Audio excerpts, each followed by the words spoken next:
Hydro field cuts through my neighborhood.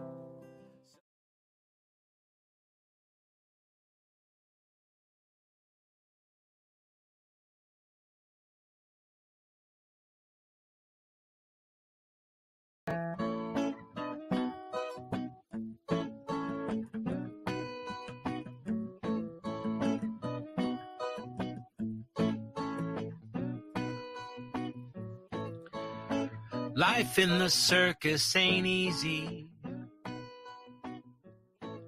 but the folks on the outside don't know. The tent goes up and the tent comes down, and all they see is the show. The manes on the horses look so pretty. The lions are looking real mad. Roar. Some of the clowns are happy. Some of the clowns are sad. And the lions are. But underneath there's an expression. There's a making that isn't making. Life under the big top. It's about freedom. It's about faking. There's an art to the laughter. There's a science. You need a lot of love and compliance. Need a lot of love and compliance. Welcome to the freak show. Here we go. Welcome to the freak show. Here we go. Welcome to the freak show. Here we go. Here we go. We live to hear the slack-jawed gasping. We live under a halo of held breath. And when the children raise up a giant shield of laughter, it's like they're fending off death. Oh, when we can make something bigger than any one of us alone. And when the clowns take up their makeup and the people all go home. Welcome to the freak show, here we go. Welcome to the freak show, here we go. Welcome to the freak show, here we go. But life on the outside is not easy. Ain't no sequins, ain't no elephants, no parading around. And then the circus comes, and the circus goes, and they're all stuck in this nowhere fucking town. Need a lot of love and compliance.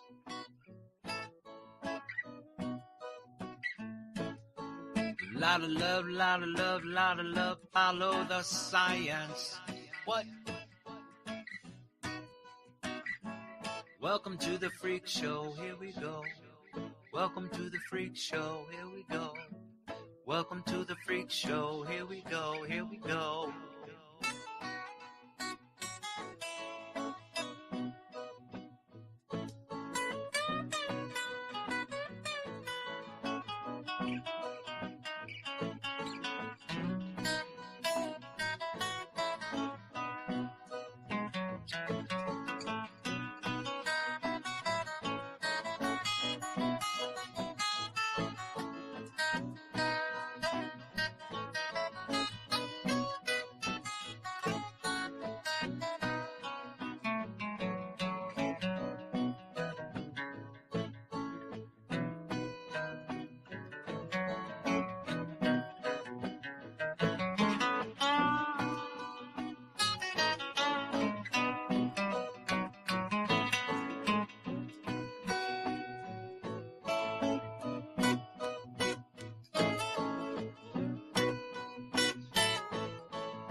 Welcome to the freak show, here we go.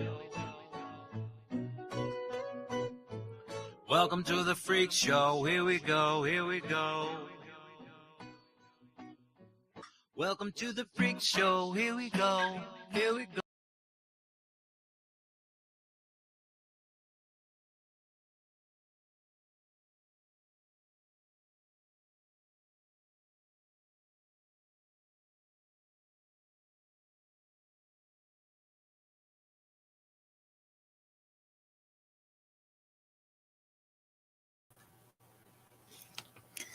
Hi, everybody. Welcome to another episode of Fearlessly Authentic. We're waiting for our special guest to be ready. But in the meantime, I figured that I would pop on and start this up and see where you guys are at. Oh my gosh, look at that. Here we go. Hey, everybody. How's it going? I should have a mic in a second. You got ya.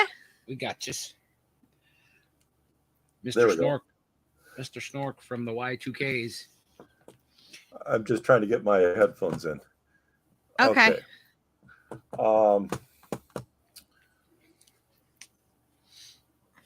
Check. Yeah, go ahead. I can actually hear you, but I'm just hearing it Okay. through the wrong microphone. Listen through your other ears. We're so excited that you were able to come on. Oh, sorry about. Just took me a while to get going there.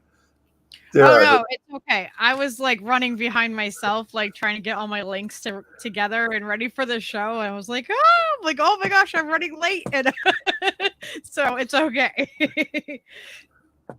I wanted to see what was on the train, just get an idea what was in there, and started looking around too long, and then I suddenly realized, oh yeah, time zone. It's an hour early. I look over, it's already 8:04. Oops. It happens. Yeah, it's crazy because they're not really talking about this on like the mainstream news. Like the local channels are talking about it, and I'm not going to say that nobody's talking about it because people are talking about the topic. I just don't think enough people are talking about it, and I don't think they're talking about it in a serious enough manner. I think that's what's really happening. Because they're talking about UFOs. And this, if UFOs come up, it usually means there's something that the news media has been told to distract away. Right. Distract the public Exactly. away. And that suddenly all of these things have to be shot down. The things about real UFOs being attacking Alaska right now really says they want some news away from it. So what do we have to say about the trains? So best that they know right now was multiple miles that the axle under one of the train cars had caught fire. And 50 train cars were involved. There was more train cars than 50, but they unhooked those and got them out of the area. So when I went to look at the materials for what it says, what was in 5 of the cars. We should give a little bit of your background. And well, I'm currently a teacher. I used to design and support factories and other processes. Odds are you're no more than 50 feet from something I've been involved with. Sorry if it goes bad. But, in some of the plants I worked with, I'd have to fill out paperwork for what if our process goes wrong, who gets notified, does Chicago have to be notified to evacuate and whatever. And used to, actually, for my master's degree, studied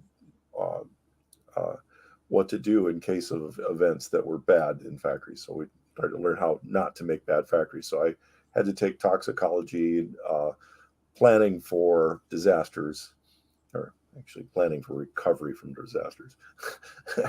When I reached out, I didn't even know that you had like this exact history. I just know that you are, you're my go-to guy. When I have something like this where I know that I need like somebody that has more expertise than I do. You're my go-to. Well, When I just had some. you said, yeah, I have background in the rail and the toxic, the toxic stuff. I'm like, oh my gosh, this is amazing. Like, wow, I'm so lucky. As far as rail goes, my family was from a rail town. So, I mean, this area used to be the regional hub for all train repairs. So even if there was a train broke down in Chicago, they'd actually send it out here a lot of the time. And there was a special facility in this town for repairing trains, and they tore it down about 5 years ago. Should have been a national museum, but they had to tear it down because of the chemicals used were so bad they needed to get the soil erased underneath it. Wow. But so I learned a lot of things that happened with rail.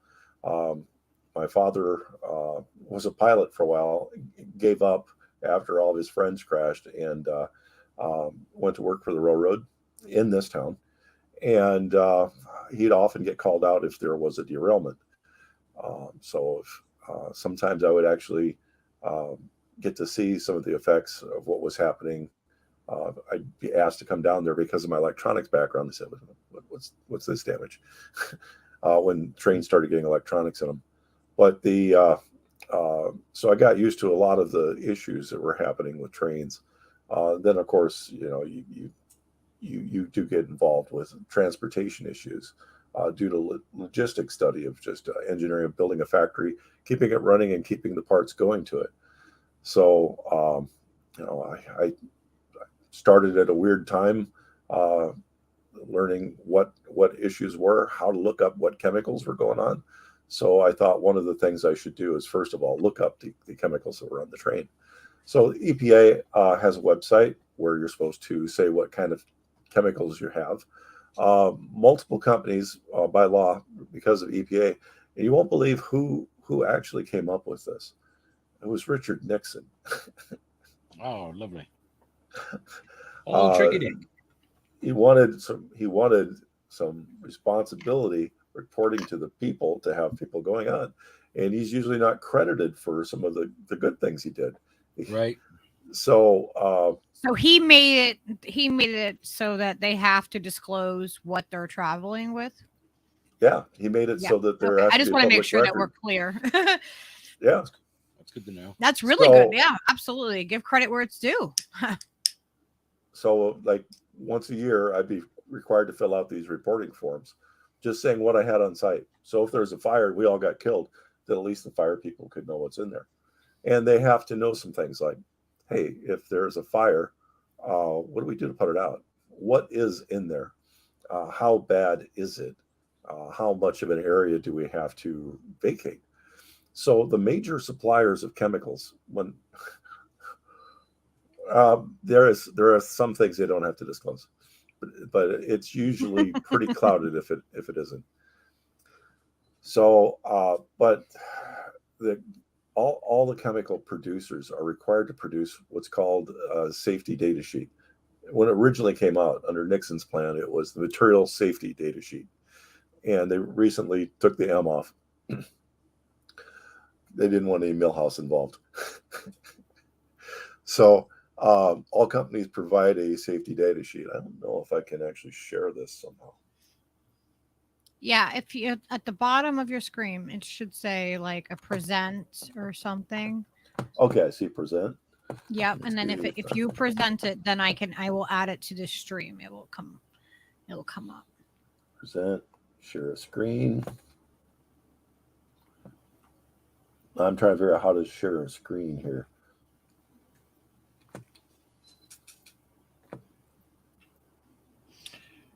Yeah, you have a map. There it goes. No, I have multiple screens, and I was trying to figure out how to tell which one to pick. There we go. So I have a Oh, yeah, material awesome. safety Yeah, data and you'll sheet have up. control over it. Like the whole, whatever you do on that is what will show. So I don't have any control over that. Okay, this is a safety sheet. It's telling us what one of the things in the train are. So this has the actual name of it. It has other names that it might go by, so that if you hear this a slang name for it, and right away it's trying to tell you a signal word. Is it a warning? Is it just an advisory thing of what can be flammable, liquid, and vapor?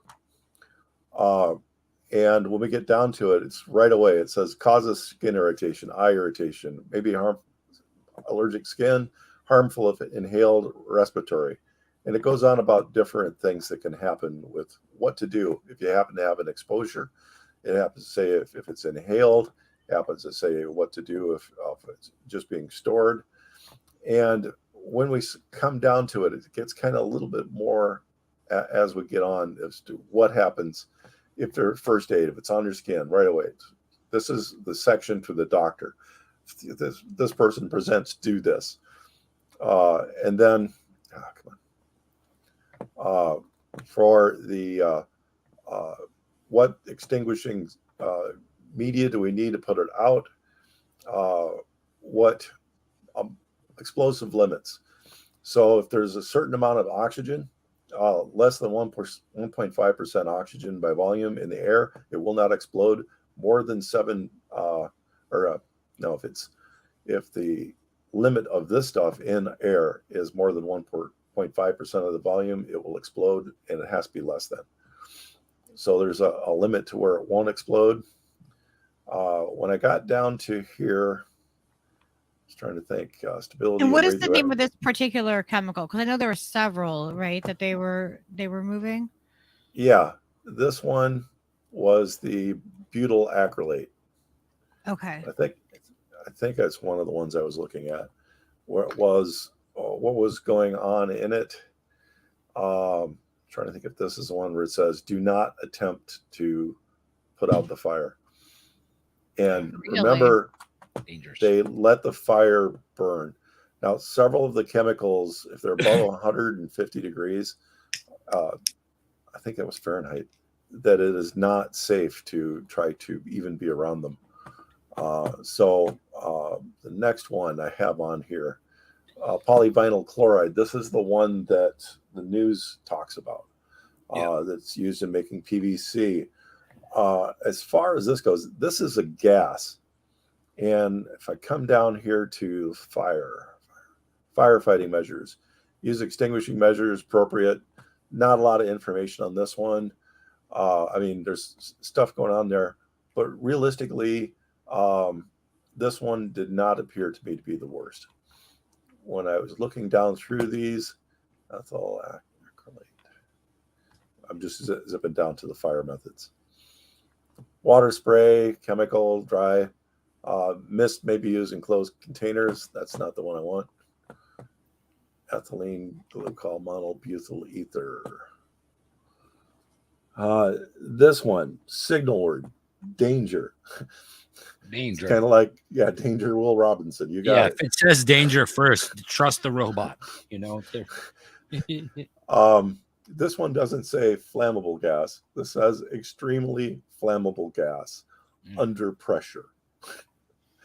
And I have a clip of if we want to show after, like how you were telling me. Oh my gosh, what are the bleaves? They're not calling them that, huh? Blevy. You'll never. Okay, so they're not calling them that. They're not talking about that part of it. You'll never that I've seen, but I do have a clip of that. If you want me to show after. But you'll never hear that term on the news. So, so this may displace oxygen. So if you're in an area, you are not going to be able to breathe. May explode. If it just contacts the air, it could explode. So it's under pressure, wants to explode. And somewhere around here, it has what it's, if there's a temperature that it goes above, just give up. And boom. And I'm sorry, I should have marked where all these were. But like I said, I just pulled all these down because I thought you might have questions. Mm-hmm. And this is not hearsay. I'm actually getting this from one of the chemical makers. Right. So accidental release measures. When there is an accidental release, no action shall be taken, any personal risk without suitable training. Evacuate the surrounding area. Shut off all ignition sources in the area. Don't use flares. Don't smoke. Avoid breathing. Provide adequate ventilation. Basically, get out of there. Avoid breathing? Like what? Avoid breathing? Like it doesn't just say like avoid breathing in the chemicals or anything. Just avoid breathing. Just just stop breathing.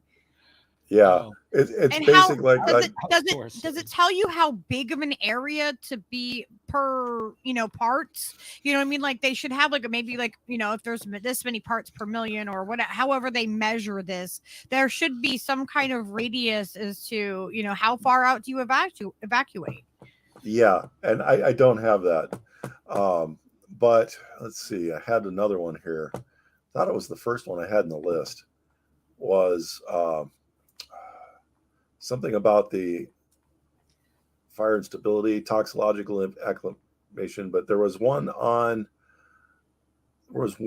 here that was a total just get out of the area. And sorry, I don't have all the ends of it and don't have them all memorized as to which one was worse. Now, it wasn't the polyvinyl chloride, MSDS. Maybe it was this one, clean mouth. But there was one that was at an extreme risk under pressure. And basically, the firefighters, when they got there, there was some fire in the area. They purposely broke one of them and set it afire, or let it set afire. And it might sound irresponsible of the fire company. That's what these sheets actually said to do, was do not try to contain, burn it. So as much as the fire department is probably going to come under some blame, they were operating under what other people, experts, had told them. They have no hope except to burn it. So I don't place any blame at all on the fire personnel. The next thing is, you could probably almost do a whole episode on this, but back to the news, how we report what goes on. So news companies, people who put out the news, for-profit news, tend to need advertising money or sponsors.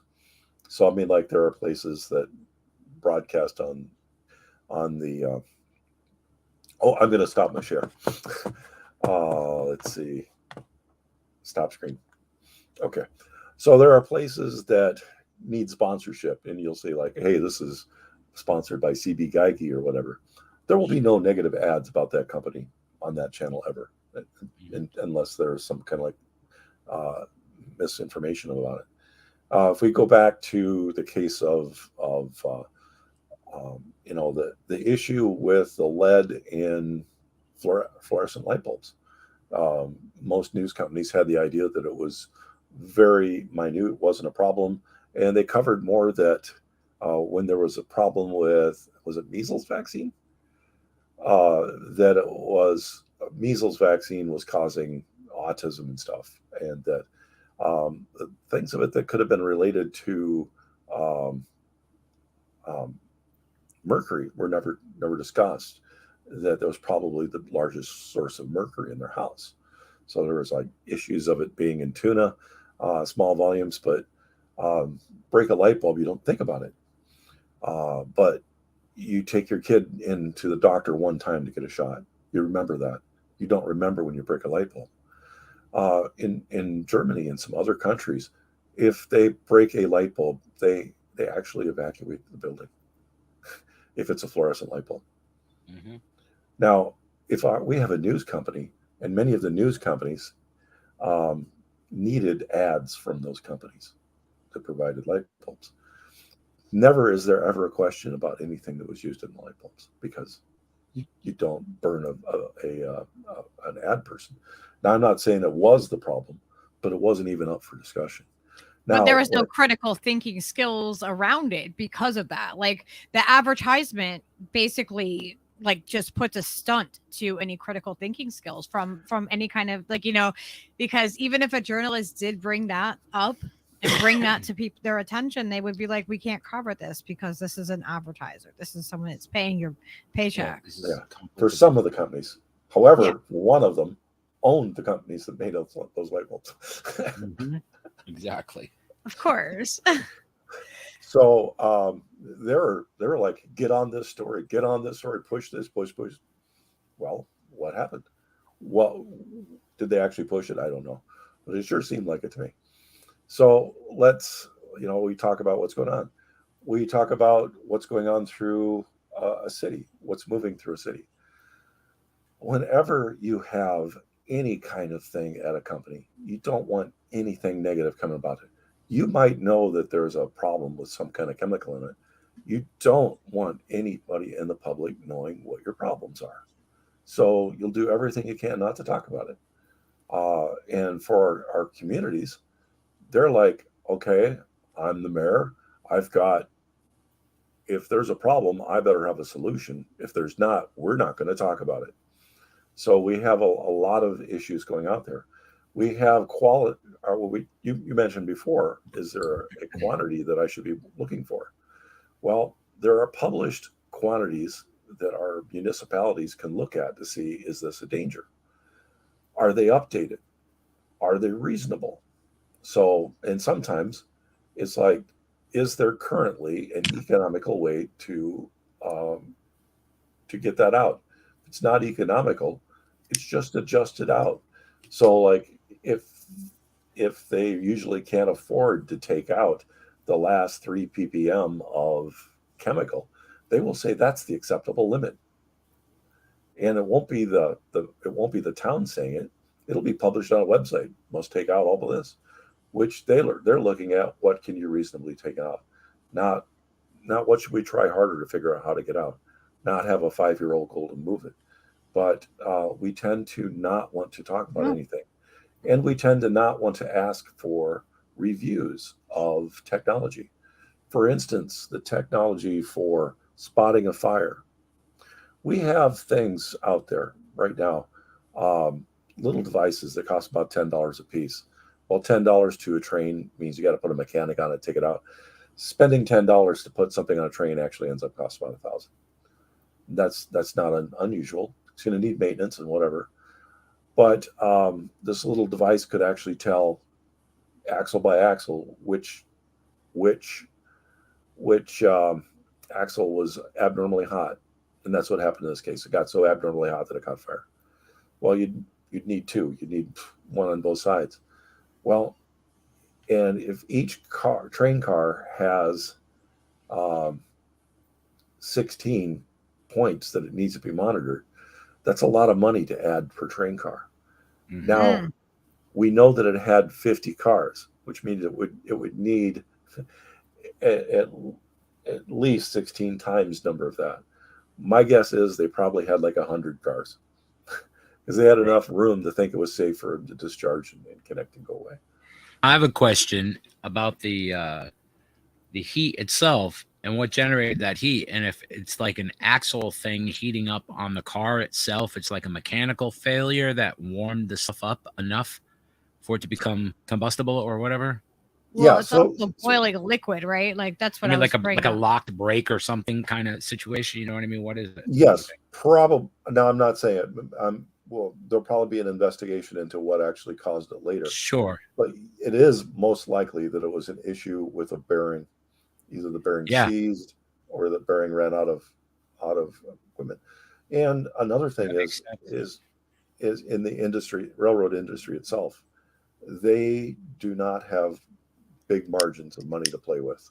So they might not be able to keep up with everything that's going on. There used to be people that would go out and check all of the cars for heating.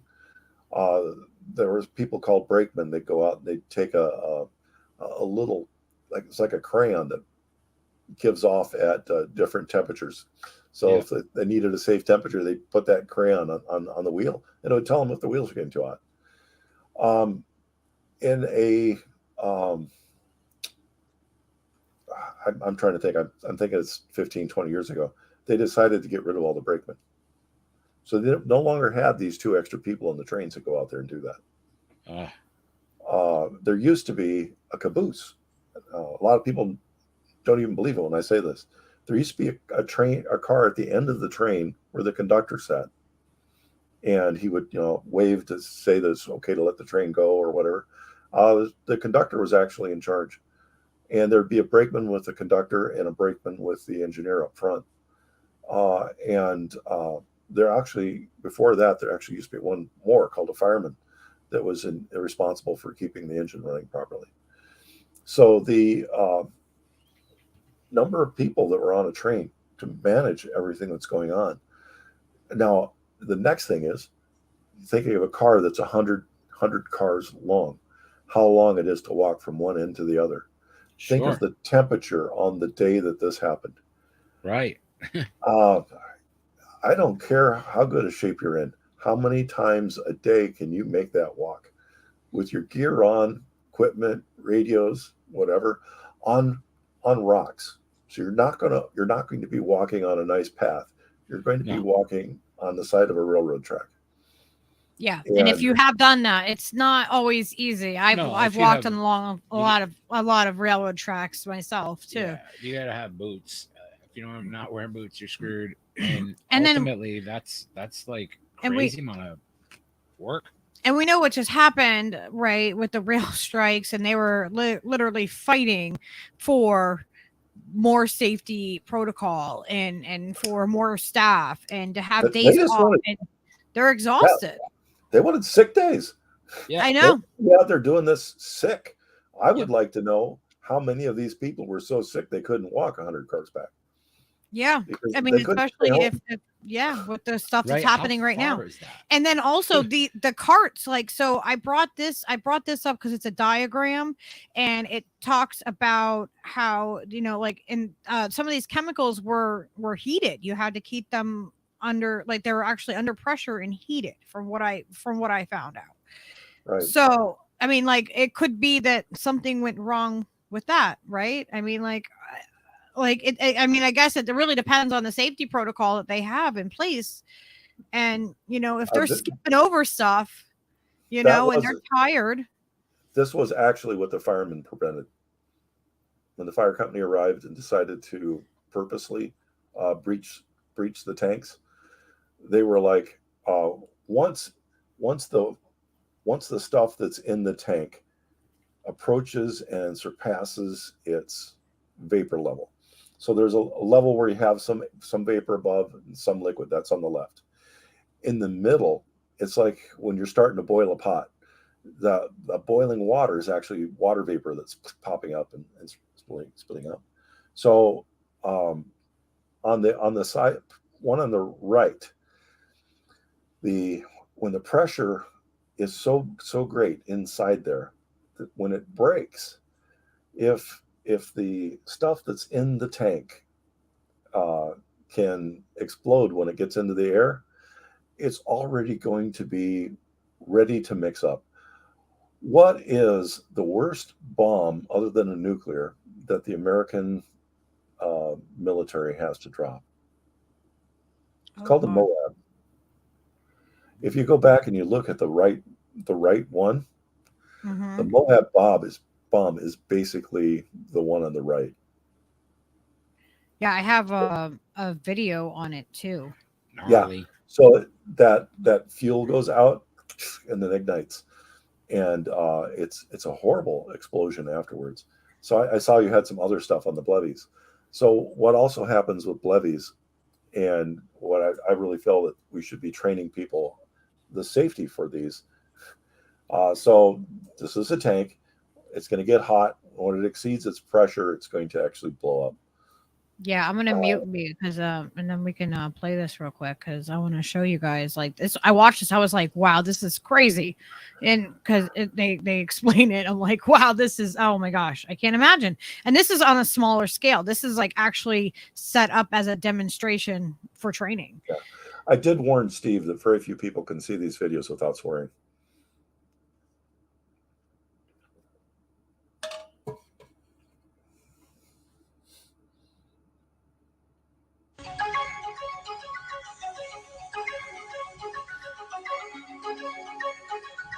When a tank is exposed to sustained heat, such as from a fire, the liquid within the tank is forced to boil or vaporize, resulting in increased pressure in the tank.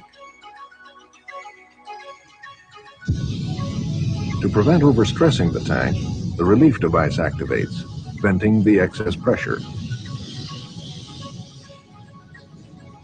As pressure decreases in the tank, the valve begins to close. With continued heating, pressure again builds, causing the relief valve to reopen.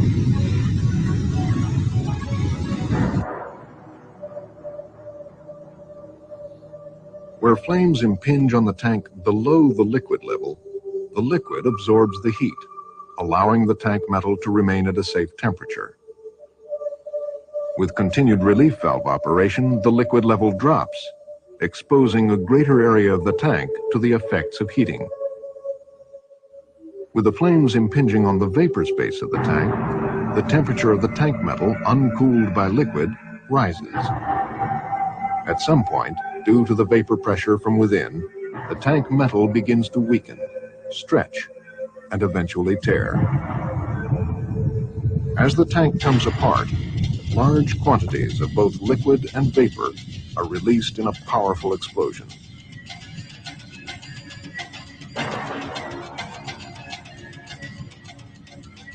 The heat radiated is sufficient to ignite combustibles and cause burns great distances from the explosion.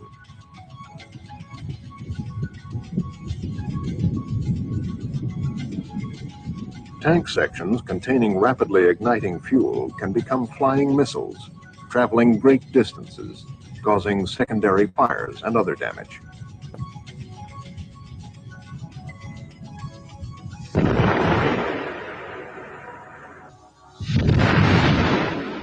It all happens quickly and with little warning.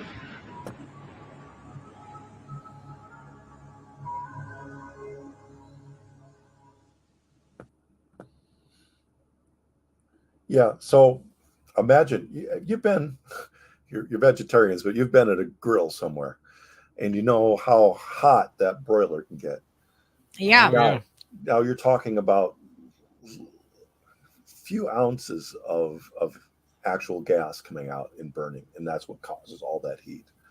Now, in the case of a Blevy, the entire tanker, 3,000 gallons. And that's what each of those tankers were, right? They were exactly that, but on a train. Yeah, I'm not sure how many tankers it was, but so if one 3,000 gallon tank goes off, all of that heat is immediately released. This is not like, hey, it's nice and toasty. This is like, if you are in the line of sight of there, you are going to have serious burns. Very serious burns. And actually, the first time I encountered when we're going over this was that the third level burn is not the most serious. So like they were quantifying like 7. So after 3, you start talking about complete tissue or multiple bodies dead. And so it was shocking for me to get around. And so there was that one, the one that was exposed, had a likelihood to cause the extreme part. There was another one that was likely to cause, I can't remember if it said hazardous polymerization. This means that the molecules actually will rearrange themselves and get very compact. That's what happens when you make plastics. Yeah. And as the plastics shrink down into their new state, they give off energy, large amount of energy. This is basically the theory behind plastic explosives. So you're suddenly dealing with possibilities of really catastrophic polymerization on one of the trains. I did not hear where the train cars were.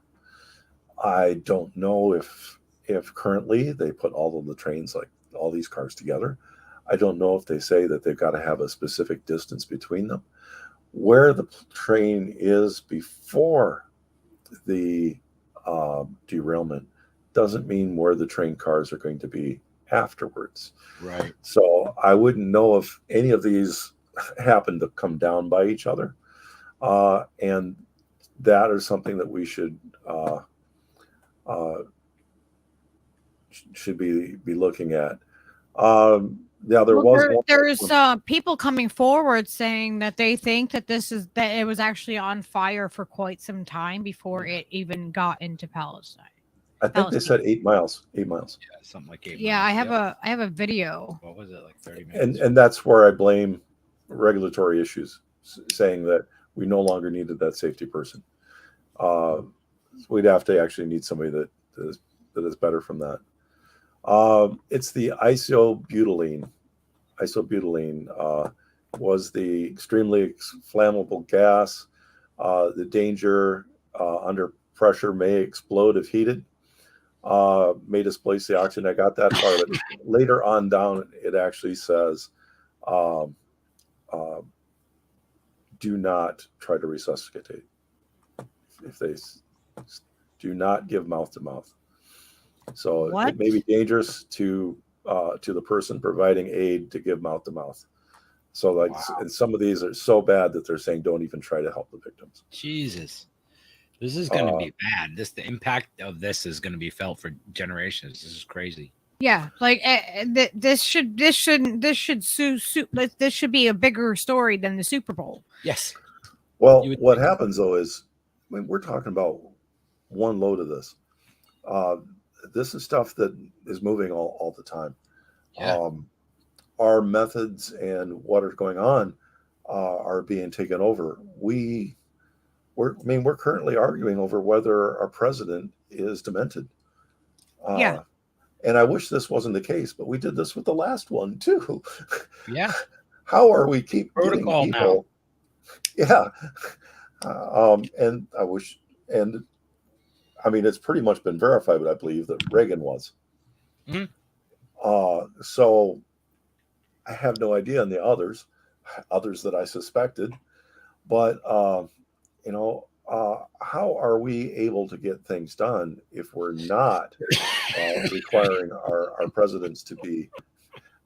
I don't mean to get off on a rant. I didn't mean to make it so you couldn't breathe, but I'm also very concerned about our choice of vice president. Not individual person, but I do not think a party should be choosing the vice president. If we're trying to get around corruption, the people should be electing the vice president. The vice president shouldn't be chosen after the primary. Am I wrong? No, yeah. So we should actually be voting for who the vice president is. But also, you know what I mean, to go down that road. Well, let's not go down that. No, none of the cabinet should be appointed. Yeah. Let's just multi-billion-dollar corporations. And companies. Sorry, that's a whole different. That's a whole different ball game. It's a different ball group. Like that. That's different. It's a different ball grouping completely.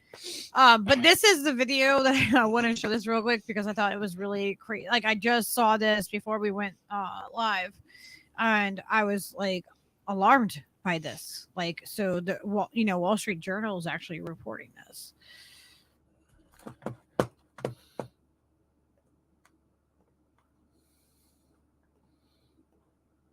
Surveillance video is now showing that the train that derailed in East Palestine, Ohio, was actually on fire before it reached that town. I would like to know if the train company responsible was aware of that. A manufacturer in Salem, Ohio posted a clip on Friday to his Facebook page, a video from surveillance. We need to know if the safety detectors failed or if the company was aware of it and they wanted it to get to a town, a poverty-stricken town, where it would be easier for cleanup crews to get to, because that would be a corporate America move. What's going to cost us less to clean up the mess? After they evacuated everyone in the town, they did a controlled burn. This is what that black cloud looked like from our upper stratosphere. This really needs to be on mainstream news. That red dot.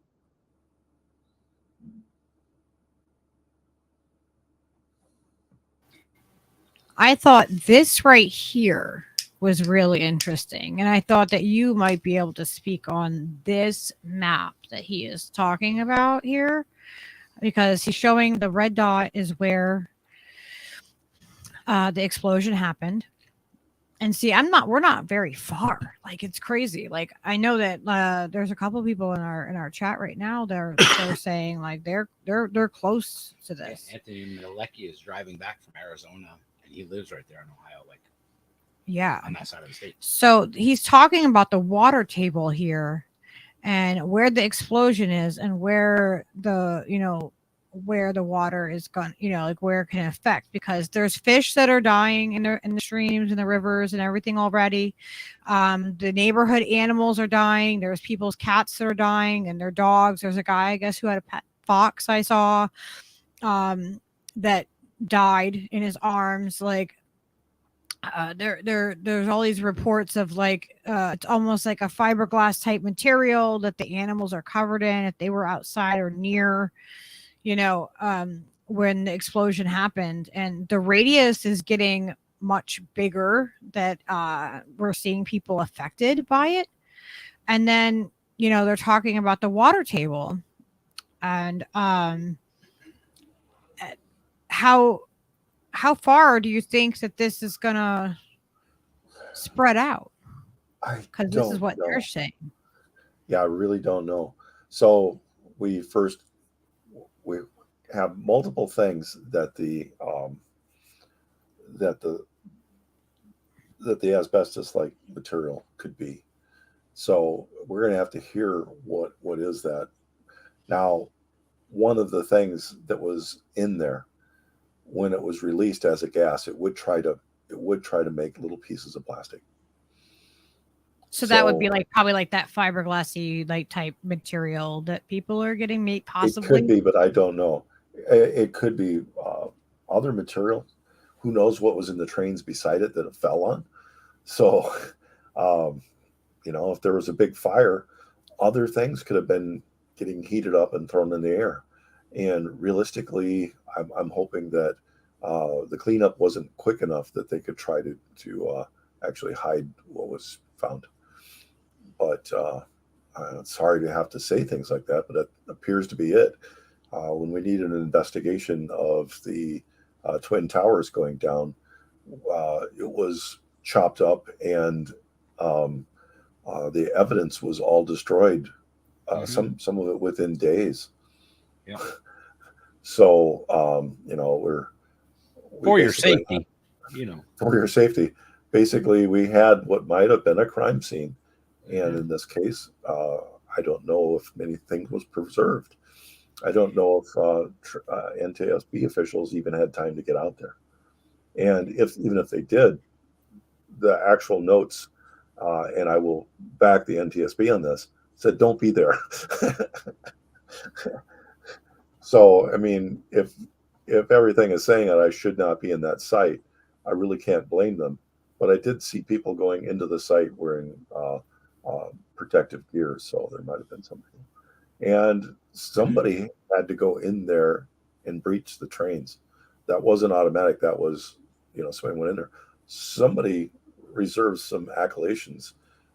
If that had not happened, that we probably need to hear. But I'm guessing that that town would have been a hole if they hadn't made those corrections to prevent the levee. Yeah, I mean, there's so many factors to this, and the fact is that we're not getting like I don't trust like mainstream media, because where is their narrative coming from? They're getting their information directly from the train company, and then the train company is going to cover their ass. I have information on the company itself because I looked them up. And stuff like this has happened before. This isn't new. That's what's really crazy about this, is that it's really not new.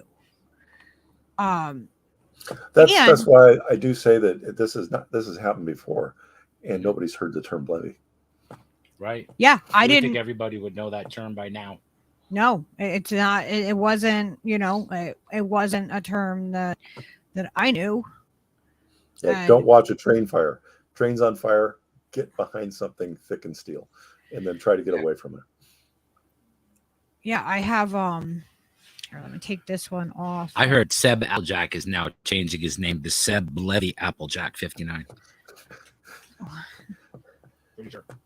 I have a previous case of a train derailment happening. And it might be this. I think it might be the same chemical. Is that showing up?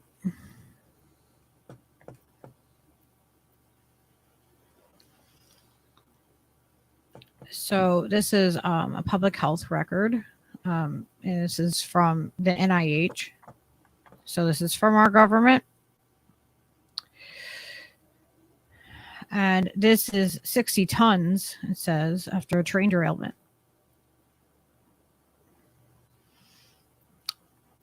And this is 60 tons of chlorine.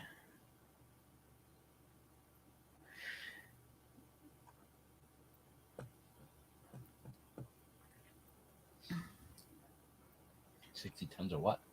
60 tons of chlorine released after a train derailment. That must be pleasant. Yeah. It smells like a swimming pool out here in the world for miles. Yeah. No, it wouldn't smell like a swimming pool exactly. The swimming pool smell only happens with urine in the water. Oh, I see. Yeah, if your pool smells that way, you don't want to go in it.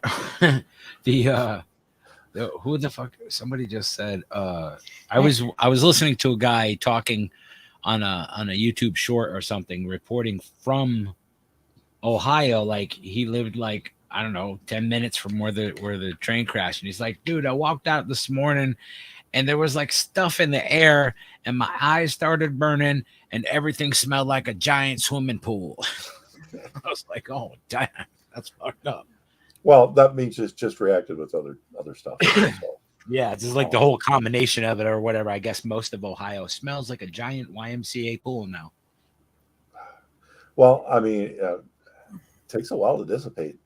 And there is a huge population downwind of there.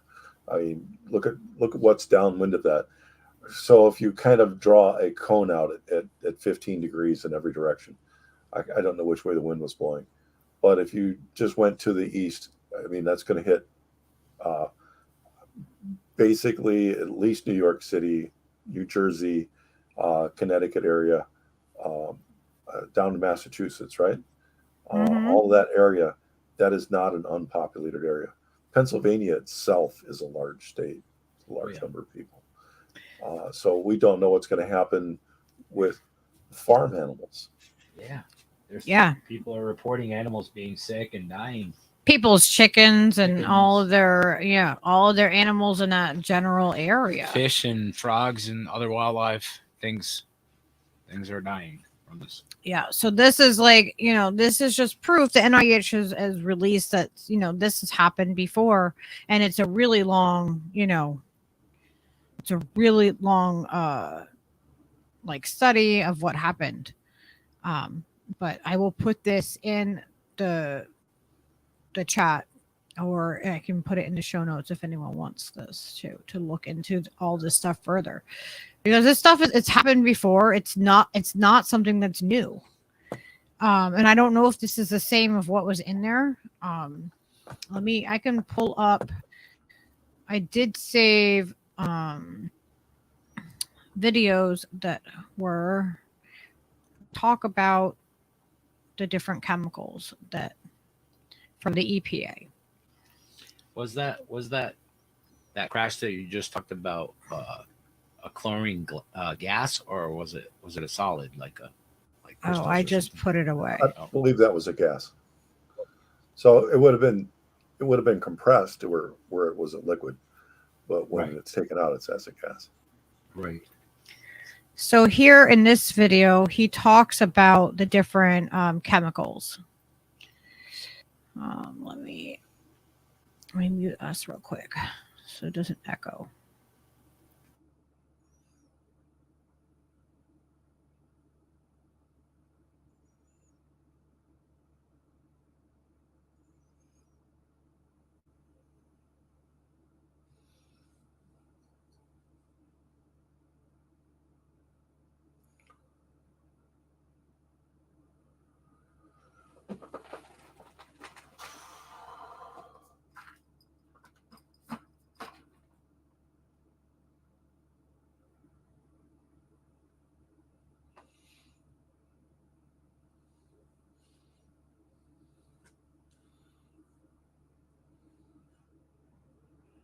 Responsible parties. It's basically a letter saying, hey, we, the government, think that you're responsible for this.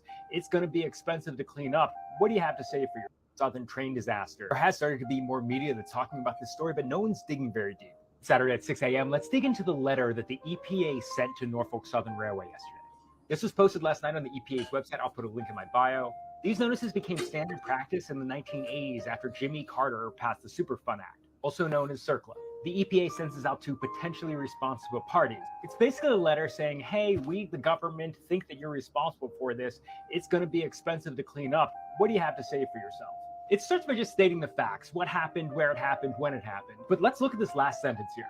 Cars containing vinyl chloride, butyl acrylate, they told us about both of those, but then ethyl hexylacrylate and ethylene glycol monobutyl ether are known to have been and continue to be released into the air, surface soils, and surface waters. Continue to be. This is dated yesterday. It's just some explanation about what CERCLA is, but below is a brief description of the actions and observations taken by the EPA at the site. Conduct air testing, great. Conduct water testing, great. The EPA also made the following observations.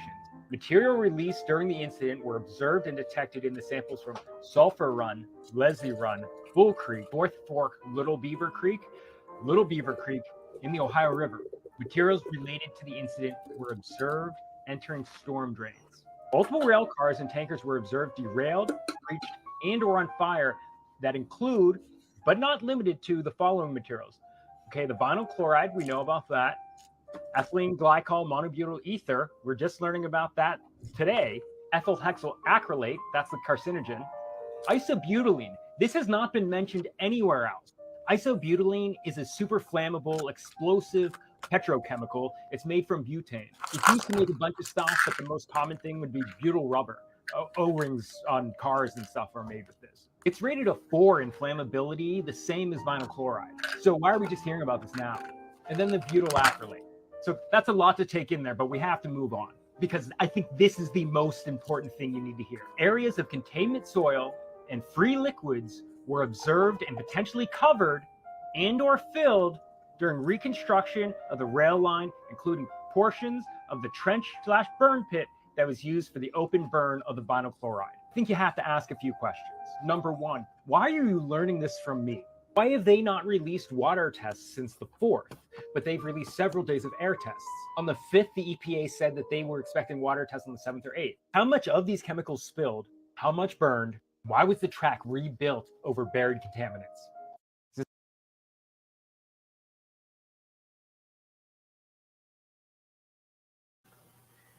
So there's like a whole lot to unpack in that one video. He talks about he lists all those chemicals. I don't know them all by name. I don't know if you caught them. But you know, like he lists all of them off, and then and I put in the link in the chat, and I put it in our private chat too, for the EPA, that the link that he had We pulled that up.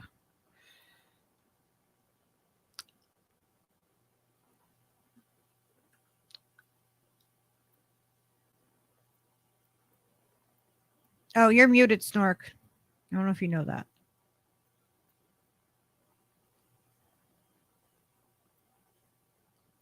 Snork, you're muted. Oh, there we go. I was like, wait, I don't think he knows.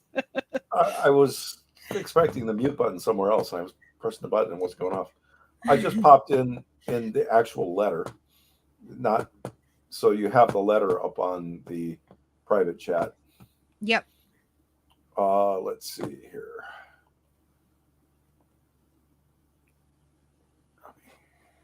I can take this off if we want to bring the other one. Do you want me to pull up one of the other ones? Well, that first one up there, the response, the actual letter, you said you hadn't seen those chemicals. Down on the first page there are, wait a minute, it's page. Oh, can you help him? Second please? page, it actually has a list of the chemicals that they're isolating. That's where I went and got the MSDSs from. Okay.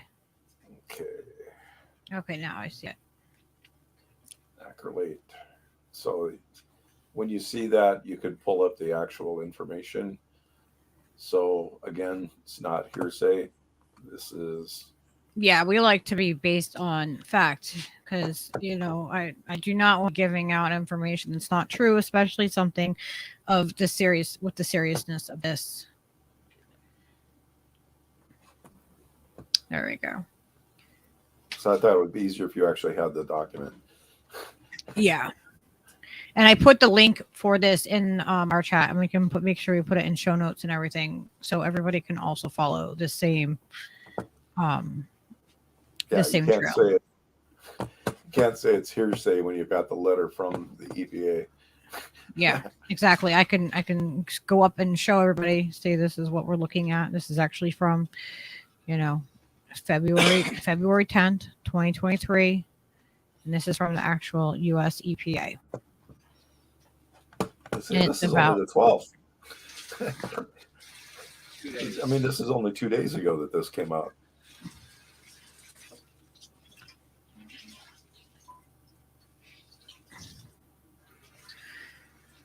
And I do have a clip where they are saying that the rail company is potentially going to be liable for this. But it's also the rail, and the rail companies, it's Norfolk Southern Railway, and they have been around.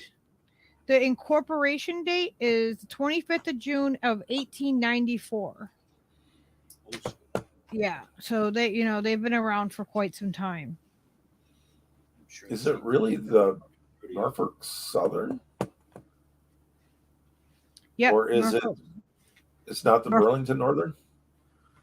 That's what I found was that it was that. Let me see. These companies change.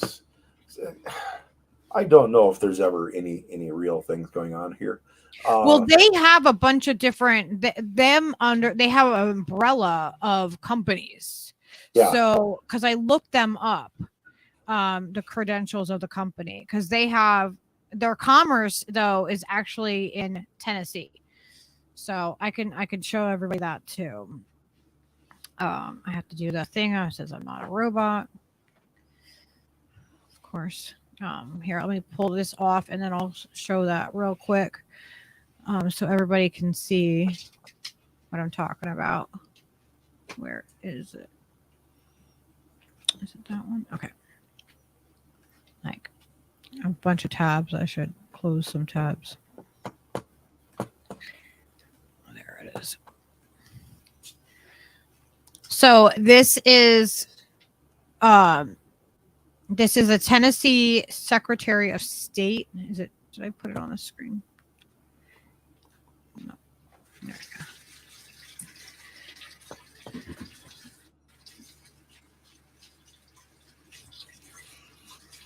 And so it used to be, it's Norfolk Southern Railway Company. The old name used to be Southern Railway Company.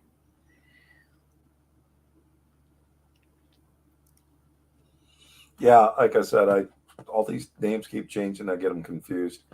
So I looked Yeah. up the path of that. Yeah, that comes through Iowa. Comes right across all the major routes for. Let's see if I hit the present back up here again. I'll expand a little bit so you can see what's going on. But I'm going to hit present. Okay. Let's see, share screen. And so if we look where this goes, are you able to see the map? If we look where this goes, so the actual error was right out here, right? So it was in Ohio, which comes down to here, and it was somewhere out in this region, right? I believe so. I'm not sure where exactly it hit, but look where the Norfolk Southern line is. This is like one of the highest density trafficked zones for trucks in the United States. So the largest truck stop in the world is basically where A is. There's other large truck stops along the way here. And in fact, this is the Chicago train yards and stuff like this. But if we look at all the places, Cleveland, is that right here? I forgot, Dayton, Ohio. I forgot which town this is. Indiana, northern side. I forgot the name. But this is Des Moines. Council Bluffs and Omaha are right here. Going out into the Denver area through here. This was the major lines of where stuff goes through. This is the other major line where stuff moves in the United States. So this goes from Minnesota, just a little bit up here is where Lake Superior can dump stuff off of ships, and they can go all the way down to Texas. So it can go both ways, stuff in and out. So this is an extremely popular intersection place for stuff to go. If a levee occurred anywhere along this area, this would have caused major disruptions. So from basically Omaha all the way through to Pennsylvania, you don't want to have train wrecks. And I don't know with our current not letting people stay home if they're sick and stuff like this is really the right way to go. I'm going to stop this here. Yeah, it's just crazy. It's nuts. It's absolutely nuts. The thing that makes it crazy to me is the fact that, as Snork just pointed out, the path of travel for that train and many other trains carrying all these harmful things and dangerous things without the proper protocols of people actually physically inspecting or putting sensors on the box on the cars or whatever it takes to maintain this in a safe manner are not being met. And it's just like it's a matter of time before terrible things like this happen repeatedly because of the failing to keep up with the demand and the legislation to keep things in people following those rules. Yeah, it's all just piling up like it is a train derailment. That's what I see. This country is exactly in that same metaphor. Things just keep dumping on top of each other. It's really alarming because it's coming from every angle. Like we are getting this from everywhere, and it's like you there's no avoiding it at this point. Like there's just no way to actually to get around it. To like I don't even know our way out of this. At this point. Well, because it just feels like there's just everything from every direction, I had that same guy that we just watched a video from. I have another video from him. Yeah. While that's going on, this is the device that I was talking about. One of these on each axle would actually tell them when it's too hot. Now, this isn't one. I actually have a lab coming up to teach students how to put these in. What is there? There's 10 of them in there. That's how They're little they are. That's how little they are. So they could actually be teaching kids. They could actually have kids go out and actually learn how to do these things hands-on. If we actually, work the way that we should as a country. Well, You know what I train mean? things need to be a little more. They'd have to have a pack around them to hold them off. Sure. Stuff made for trains seems like you're making it to go up against a gorilla. There's usually pieces of steel mounted over it. The actual piece itself, the part that actually takes the temperature, is very tiny. And actually, one little computer. Let's see if I got one here. I also make my students make the computer. Let's see. Should have one here somewhere. Sorry, my desk is a mess. I might have already taken it to school. But the actual device to monitor 68,000 of those devices, which would be adequate to go on a train. Yeah, it's so small I lose it on my desk.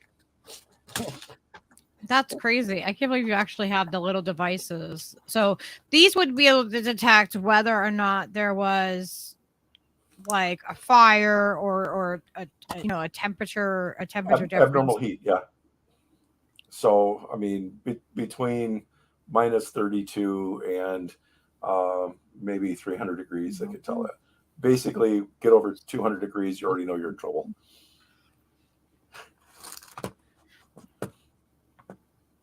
You just chowed a bunch of fish. Oh, there you go. So I'm gonna mute me and then play this real quick so we can see what else he had to say about this, because he seemed to this gentleman seems to have pretty accurate information. We fact checked it.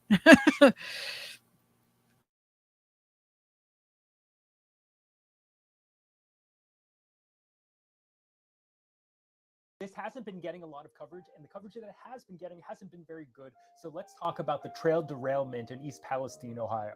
East Palestine's about an hour north of Pittsburgh, almost halfway to Cleveland.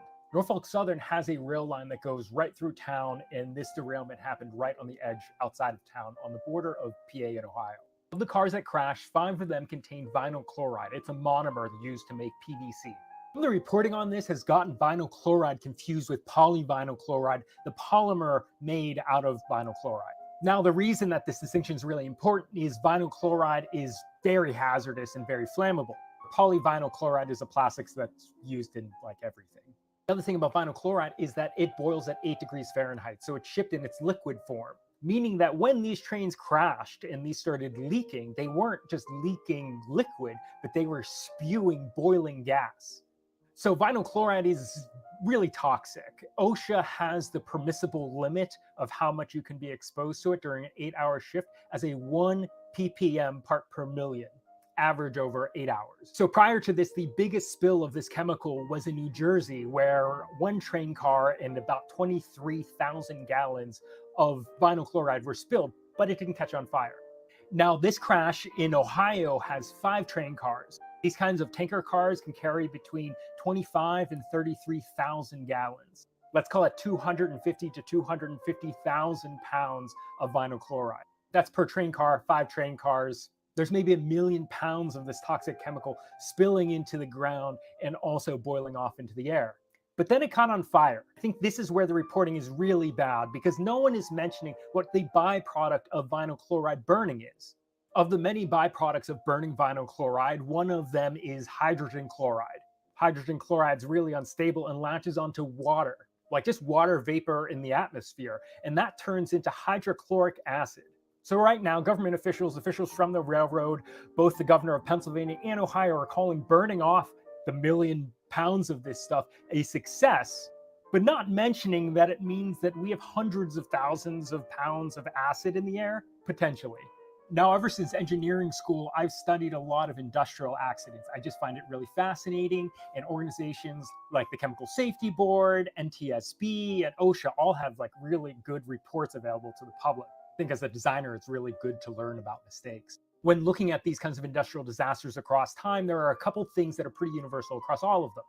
One, the responsible party, in this case, Norfolk Southern Railway, always plays down the reality of the situation. Politicians also just repeat the same lines, and then news outlets just repeat the same. So all we're hearing is the responsible party's word.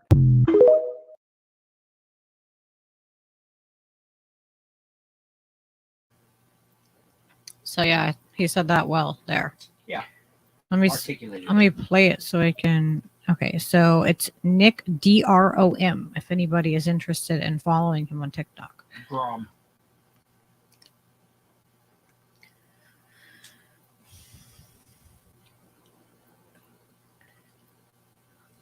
Applejack is up in arms about the spy balloon. You're muted again, Snort. I don't think the spy balloons had anything to do with the aliens or the train derailment. No. No,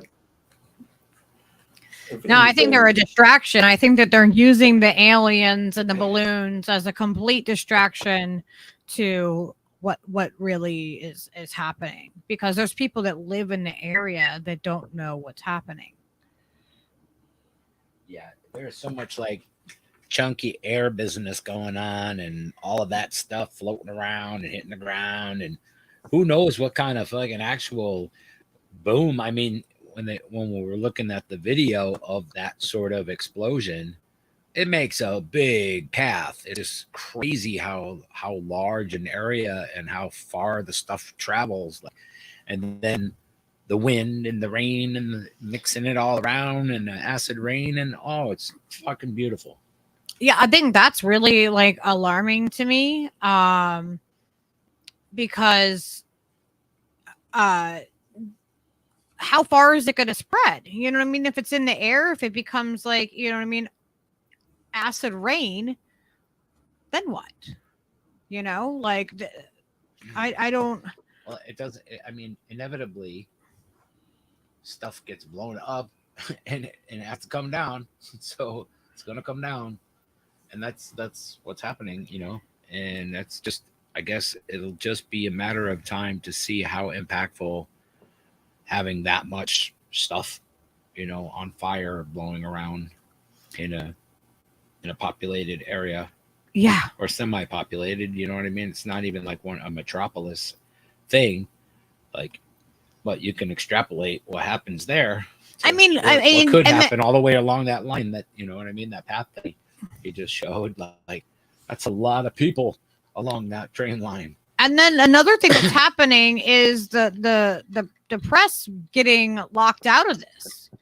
So I have a clip here to show, because there was a gentleman that works for the press, mainstream, and he got arrested trying to cover this.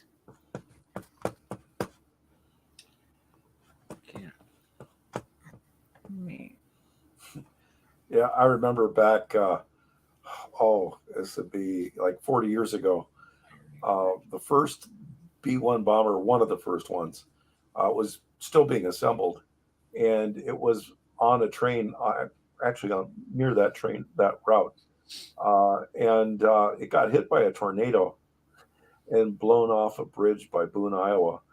And they put out all kinds of things like, gas leak from a train, do not go anywhere near this area, because, you know, people still hadn't even seen what the B-1 really was going to look like, let alone be able to walk right up to it. It was like falling off the train tracks. I mean, felt like 100 feet. It was just all broken up and everything, and people were going in saying it's fake. Is all there was like rifles all strewn about, and it was like, and shoes, just carloads after carloads of really expensive sneakers, and everybody's like, no, go there and get your free sneakers, they're everywhere. And there's just a whole fit. But they were arresting people that were trying to go in there just to grab things, and they did not want that to be out until everything of that bomber was taken up and out of that area. And so I never trust any news story anymore. Yeah, this is actually like police body cam footage of the of the gentleman. And like it's just crazy. It's like they're just like on, you know, high alert, I guess, and think that they're just gonna bully people into this. But if I wasn't on film, then you know, I mean, I would question it more. But it's actually and I have two different angles of this. I have the first part of it and then the second part of it. And I want everyone to judge for themselves. What do you guys think of what happened here?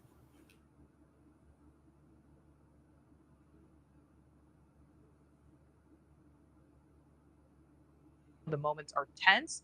It may be hard to watch, and there may be some language. So we're going to go ahead and show it to you now. So right now I'm talking because for about the first 20 seconds, we don't hear anything. About 25 seconds in is when the audio picks up. So keep an eye on your screen. Oh, there we go. We can drop that banner there. You can see Evan giving his live report there. It's while he was on rush hour. They tell him to stop, and you'll see someone come up and appear to put his hand on Evan's arm right there. Okay, let's listen. Yes, you want me to file charges on you right now? Go ahead.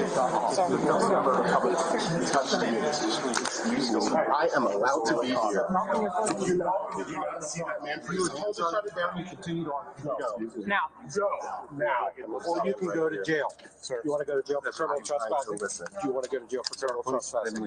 Do you understand? You know how quickly our lawyers will get me out? I don't care. Sorry, can we? I don't care. Go. Out the door. Out the door. Out the door by other media right here. I'm gonna listen. I don't care. You're gonna walk out the door. I'm gonna listen. You're gonna walk out the door. Touch me. Come on out, sir. You're gonna walk out the door, or you're going to jail. Do not touch me. Sir, can we talk outside, please? I am trying to talk listen. outside, please. And he escalated with me. I am doing my job. This is covered by the First Amendment. Excuse me, sir. I'm the building supervisor here. Please leave. There you have it. You're going to stand outside. You will, or you're going to jail. Let's go. Let's go. You're under arrest.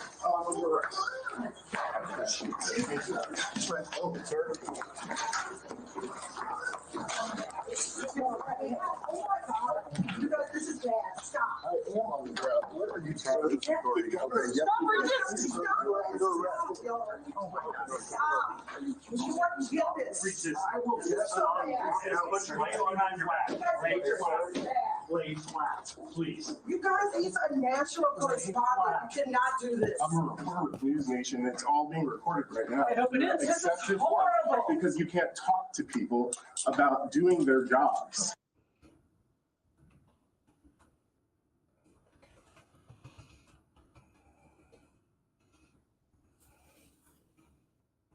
Wait, now we're not muted. Okay, now I unmuted us.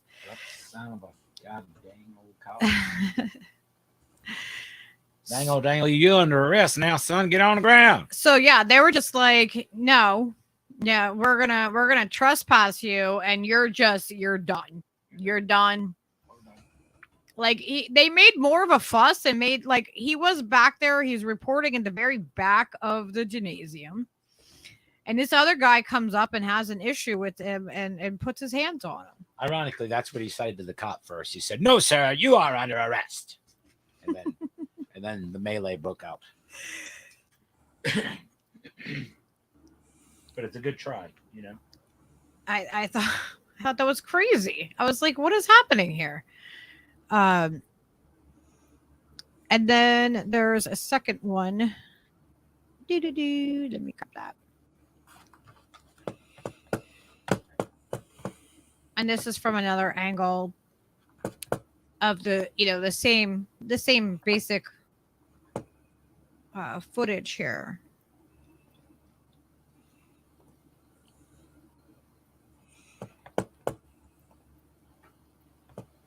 Let me just add that to the stream.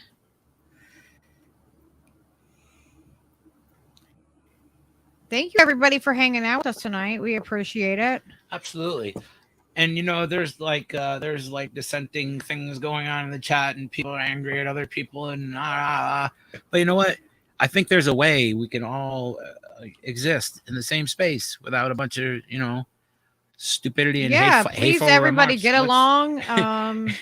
We all got As wrenches. much as you can. Everybody gets a wrench here. I give everybody a wrench as soon as I possibly can because I want us to all be equal and be adults. Right. And ultimately, if you got something to say it. Talk to people. Talk it out. You know what I mean? You don't have to just be angry and Yeah, I don't know what's vile happening with in the each chat. other, but you can work it out. And if you can't work it out, fuck off. I don't give a fuck. Just ignore each other. Just then. ignore each other.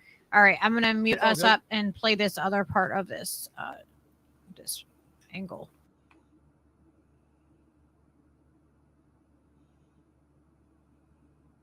I'm a reporter with News Nation. It's all being recorded right now. I hope it is. This is Excessive force horrible. because you can't talk to people about doing their jobs. Oh my God, I cannot believe this. Okay. This is horrible.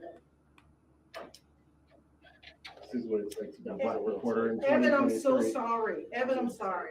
Thank you, Sia. Pull over, sir.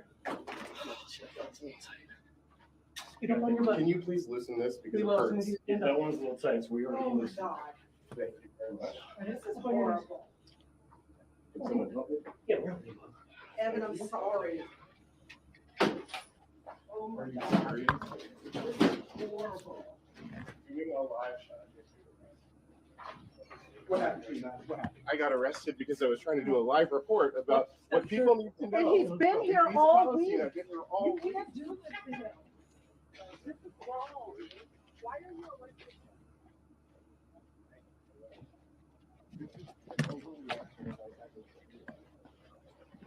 You really want to go fix this? This is horrible. To be on the national news just because I'm trying to do my job? Why was he arrested? This is his First Don't you Amendment comply right. about doing the First Amendment? He was told you guys are distracting from what the It was governor what? needs to tell the It is literally my job to be Why there. are you arrested, Evan? Why are you arrested, Evan?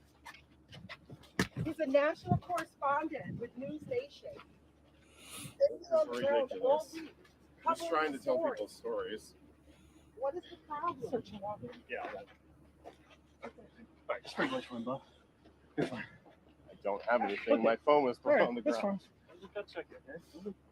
That's it. This is great. This is horrible. You got any idea on the boat or anything? No, it's in my phone. Okay, alright. Why Evan, do you, Why is Evan, he I'm- arrested? Evan, you feel you were assaulted back there? yes, the National Guard General literally put his hands on me. For no And I asked reason. him not I to. saw it. It's on camera.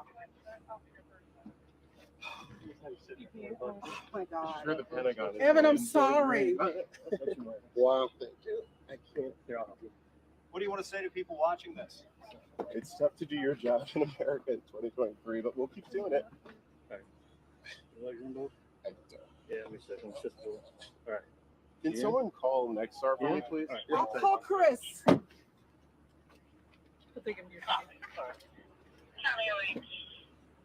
Hey, yeah, grab my glasses.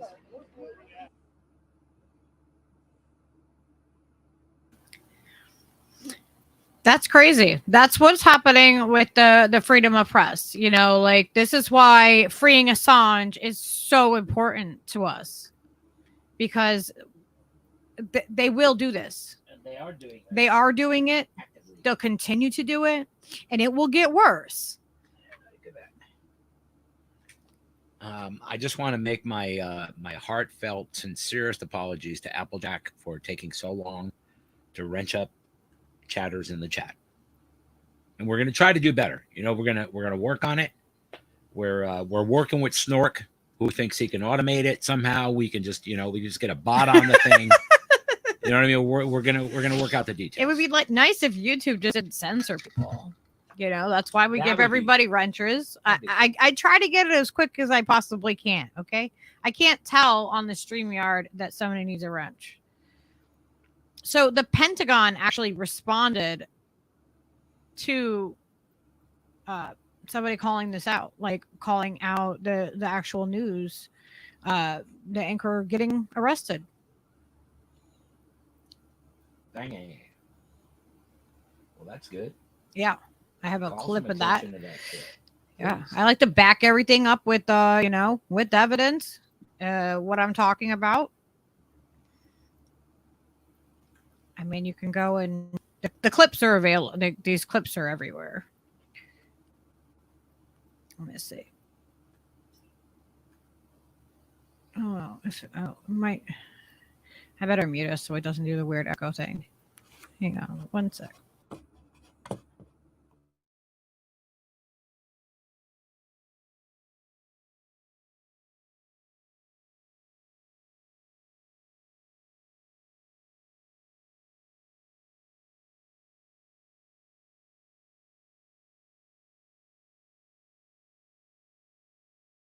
You police body camera footage showing a National Guard general in Ohio pushing my colleague and having to be escorted away from him this week.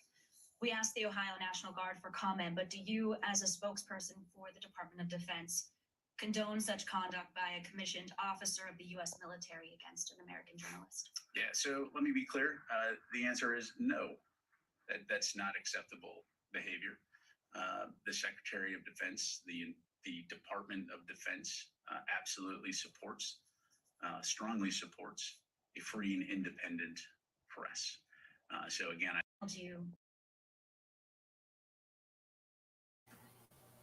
Not sure I believe these gaslighting tools, but you know. I don't know. I'm not sure.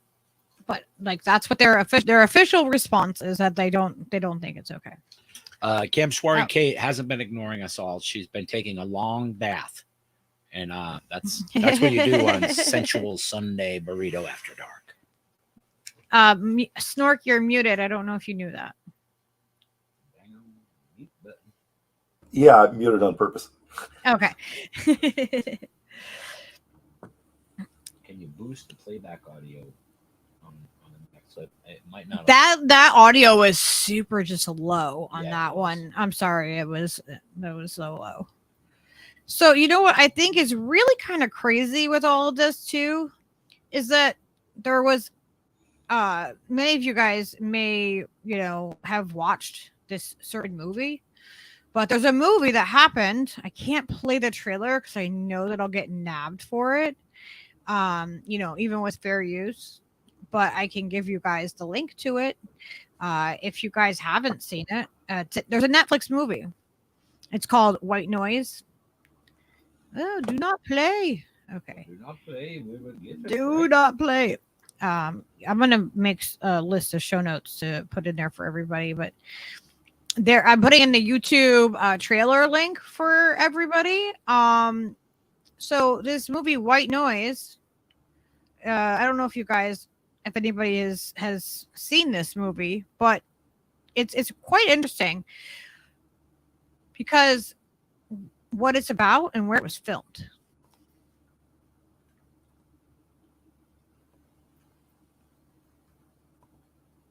Let me pull it up. I don't know. Have you seen this, Snork, the movie White Noise? I haven't. I would love to be able to get a trailer, but I'm afraid it's gonna. But you can see it on the screen. I don't want to play the actual. But everybody should check it out because it's actually about it was filmed based upon in the 80s in Ohio, and it's about a train derailment. And it's just the similarity in this is just, it's insane. We actually watched this on Netflix, and then I saw it, I'm like, wait a minute, whoa, really? That was this? If you look at this, the explosion happens, the family sees it on TV, and they're sitting there oh, whoa, what's happening? And look, they see in the distance that huge pile of smoke. And they don't leave. And then they go to leave. This shouldn't get us if it's muted, right? Steve? It shouldn't what? Shouldn't ding us if it's muted, right? I don't know. I don't know how that works. But probably. Yeah. Well, if we have to, we can edit it out. Mm-hmm.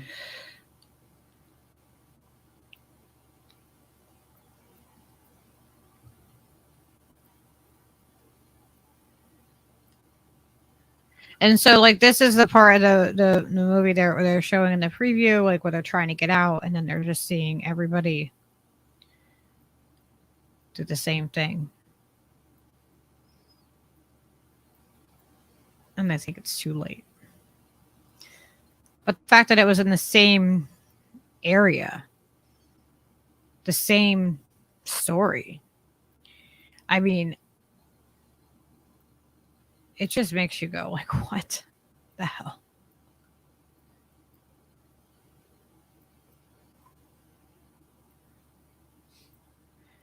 I love their station wagon. It's beautiful. It is. So yeah, you guys should, check out the movie if you have Netflix, because it's crazy. It's crazy how Similarities are stunning. Yeah. I mean, you can't make it up. It's I don't want to spread rumors or anything, but Applejack said that the spy balloon only made its way into our airspace because Lucky uses TikTok and gets spied on by the CCP. I didn't even find those videos on TikTok. I found them on freaking Twitter. Somebody else is doing your spying for you. Someone else did my spying for me. So it's it's almost the same thing, and it was just oh my gosh. And I looked up like where it was filmed, and you can find all this information with a link that I provided. The only strange thing, that explosion on that train for the movie was so small that it was unrealistic. Yeah, it was definitely unrealistic compared to what we saw happen. Yeah. So the one big thing where the actual explosions that happen like this time is you expect to see just a huge ball of flame just suddenly done. Not this little thing, but a very bright white light should be coming out of it. Let's see. And this came out in 2022, this movie. Not too long ago. Yeah. But, maybe they had a really good team that actually was looking at, okay, if I had a train, where are the most likely places for a train derailment? And maybe, sometimes you see really good research for people that are in movies. I know that for the movie Titanic, there was one mistake made in the movie, and Neil deGrasse Tyson saw it, that the stars were wrong. And the producer of the movie was so upset that he got it wrong that he went back and refilmed the part and made the stars correct so that it would match. So there are some people that really try to make sure that the stars are right or that everything is right in the movie. And there's other movies where they just don't even have an understanding of what's going on. It's just absolutely crazy to me, all of this. It's just I as I'm looking into this and more, and like there's more down the rabbit hole that I'm gonna have to like look farther, because the company itself and then like who does the testing and like where does that testing come from, and like there was we all know like they just did this huge infrastructure bill, right? So I have that. And I'm like, well, if there were tanks built under there and like you were saying earlier that they don't get a lot of money, and I don't know how quickly the money, like where it actually went or, specifically, and, where's Buttigieg on this? Like just nowhere, just nowhere. There's no like big press conferences that I've seen happening over this. I mean, and this is about the infrastructure bill, which was November 15th of 2021. So you would think that, some of this would be going, into this kind of thing. I mean, where'd the money go? Well, if we look to see where Buttigieg's former area that he lived at, Oh yeah. we're also talking about, I believe there's major train yards there. Yeah, South Bend. So he probably would have been involved in trying to get rid of the extra train people. Yeah, and here's the Department of Transportation. This is the rails.gov .com. Oh my gosh. The railroads.gov /BIL. So this is their bill. So like there was money, there was funding, there was grants and stuff that happened. Like, where did they go to? Are they not going to the safety? I mean, what happened, what they did. They squashed any dissenting, anybody trying to stand up for rail workers to have paid time off, to not have to work sick. I mean, what? Like, and they completely got squashed. So there's more to this, and they're covering this up, and they're hoping that people aren't going to be paying enough attention, and that we're distracted by, the aliens and the things in the sky and the Super Bowl and all these other things that have precedent over this. When this is the environmental impact of this, the environmental impact of them having burning pits, like, but they want to blame us with our single vehicle. Like, we are the ones that are causing all of the destruction, and that we're causing environmental impacts. Like, that's not true. What we do as humans, like our carbon footprint is nothing in comparison to what these corporations are doing, but they try to focus it onto us all the time. And here is an interesting video from 12/2/2021. That, hang on, I got.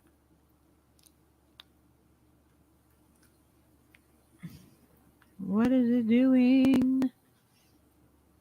All right, I'm gonna mute us so we can play this for a minute, because I thought this was interesting as well.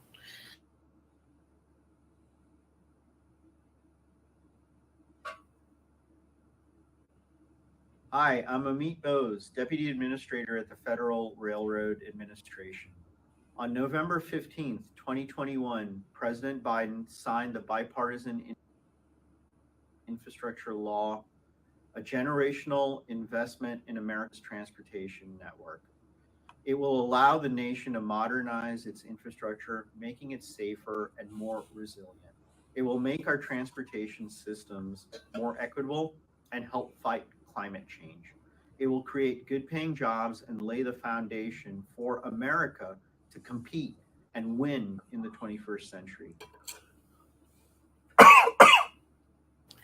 Yeah, so he seriously said it's going to be more environmentally friendly because we have more money.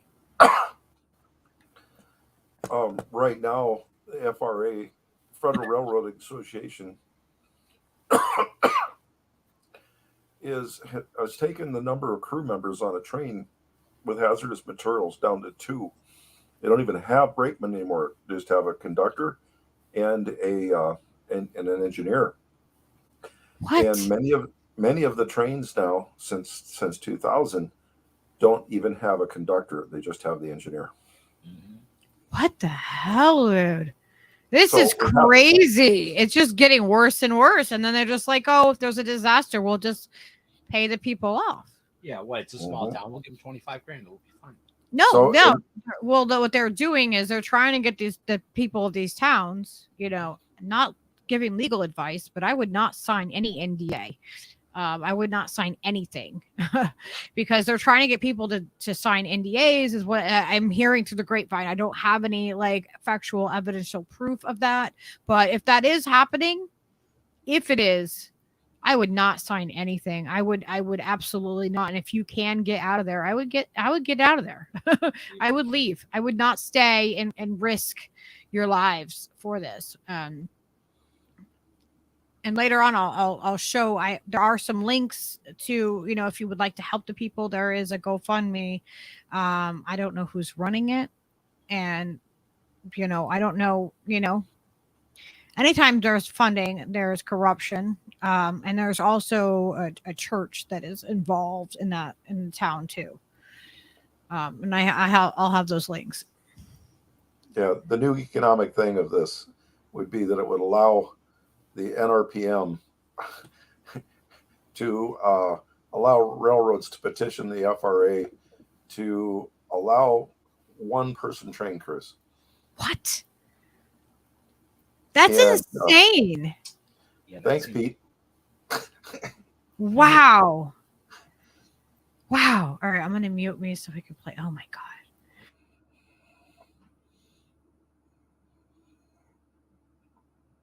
The bipartisan infrastructure law provides never-before-seen funding amounts for rail in America. Over the coming 5 years, it provides FRA with $102 billion in total rail funding.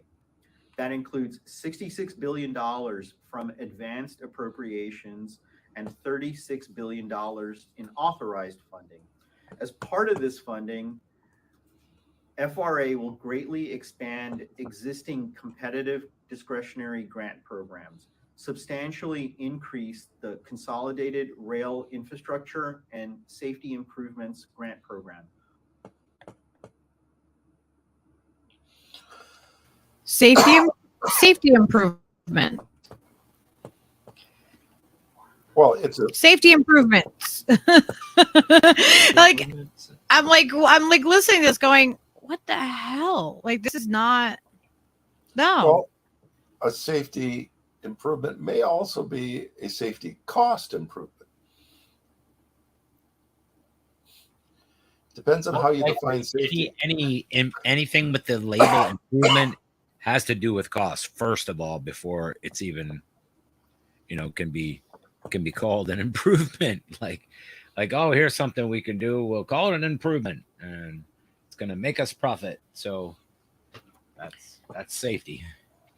The two things equate: profit and safety, like hand in hand.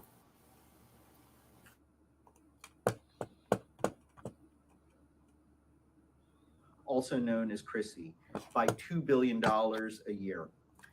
Provide $43.5 billion over 5 years for an expanded Fed-state partnership grant program that will include at least $24 billion for the Northeast Corridor and $12 billion for the rest of the country. It will provide $500 million over 5 years for restoration and enhancement grants. There are also several new programs introduced under the bipartisan infrastructure law. These include the Corridor Identification and Development Program. This program will identify new intercity passenger rail corridors, develop the necessary service planning elements, and create a non-Northeast Corridor project pipeline for associated capital projects. The Railroad Grade Crossing Elimination Program, which is funded at $5.5 billion over 5 years, will focus on increasing grade crossing safety across the country and eliminate known high-risk crossings. The Interstate Rail Compacts Grant Program is funded at $15 million over 5 years. It will provide funding for systems planning, including studying the impacts on freight rail operations and ridership. This is such an exciting time for me to be back at FRA and Department of Transportation.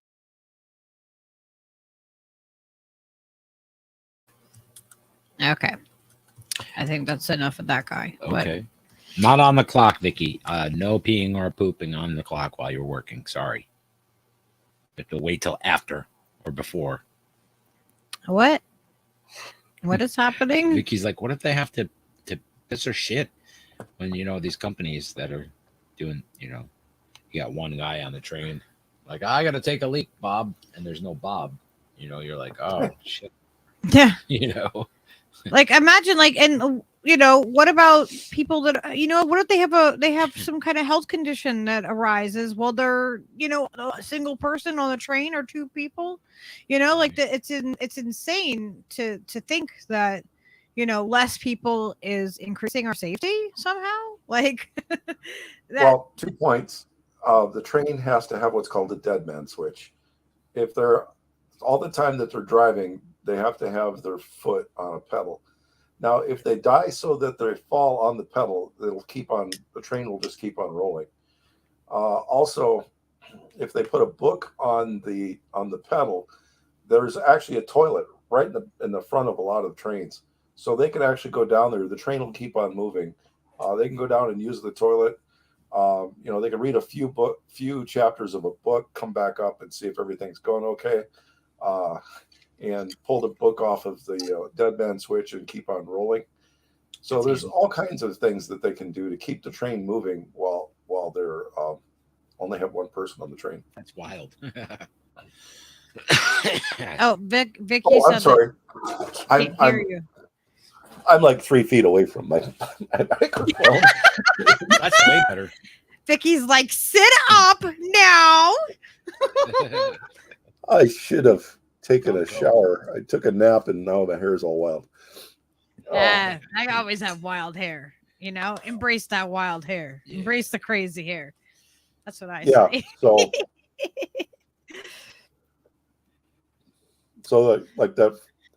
the older trains that had a great big hump in the front, there was a toilet there. Oh wow. So the union rules were each person had to have like 8 cups of water. So there would be water bottles. I can remember these when I was a kid. They weren't allowed, if they had to take them off the train, they were supposed to throw them away. So my father would bring them home. And they'd have all these little 8-ounce bottles, and each person would get like 8 of them per trip. And if they didn't drink them, then the yard crews would take them home. But they'd have their water bottles there and their little kits. They'd have to have their own lunch that they brought on board.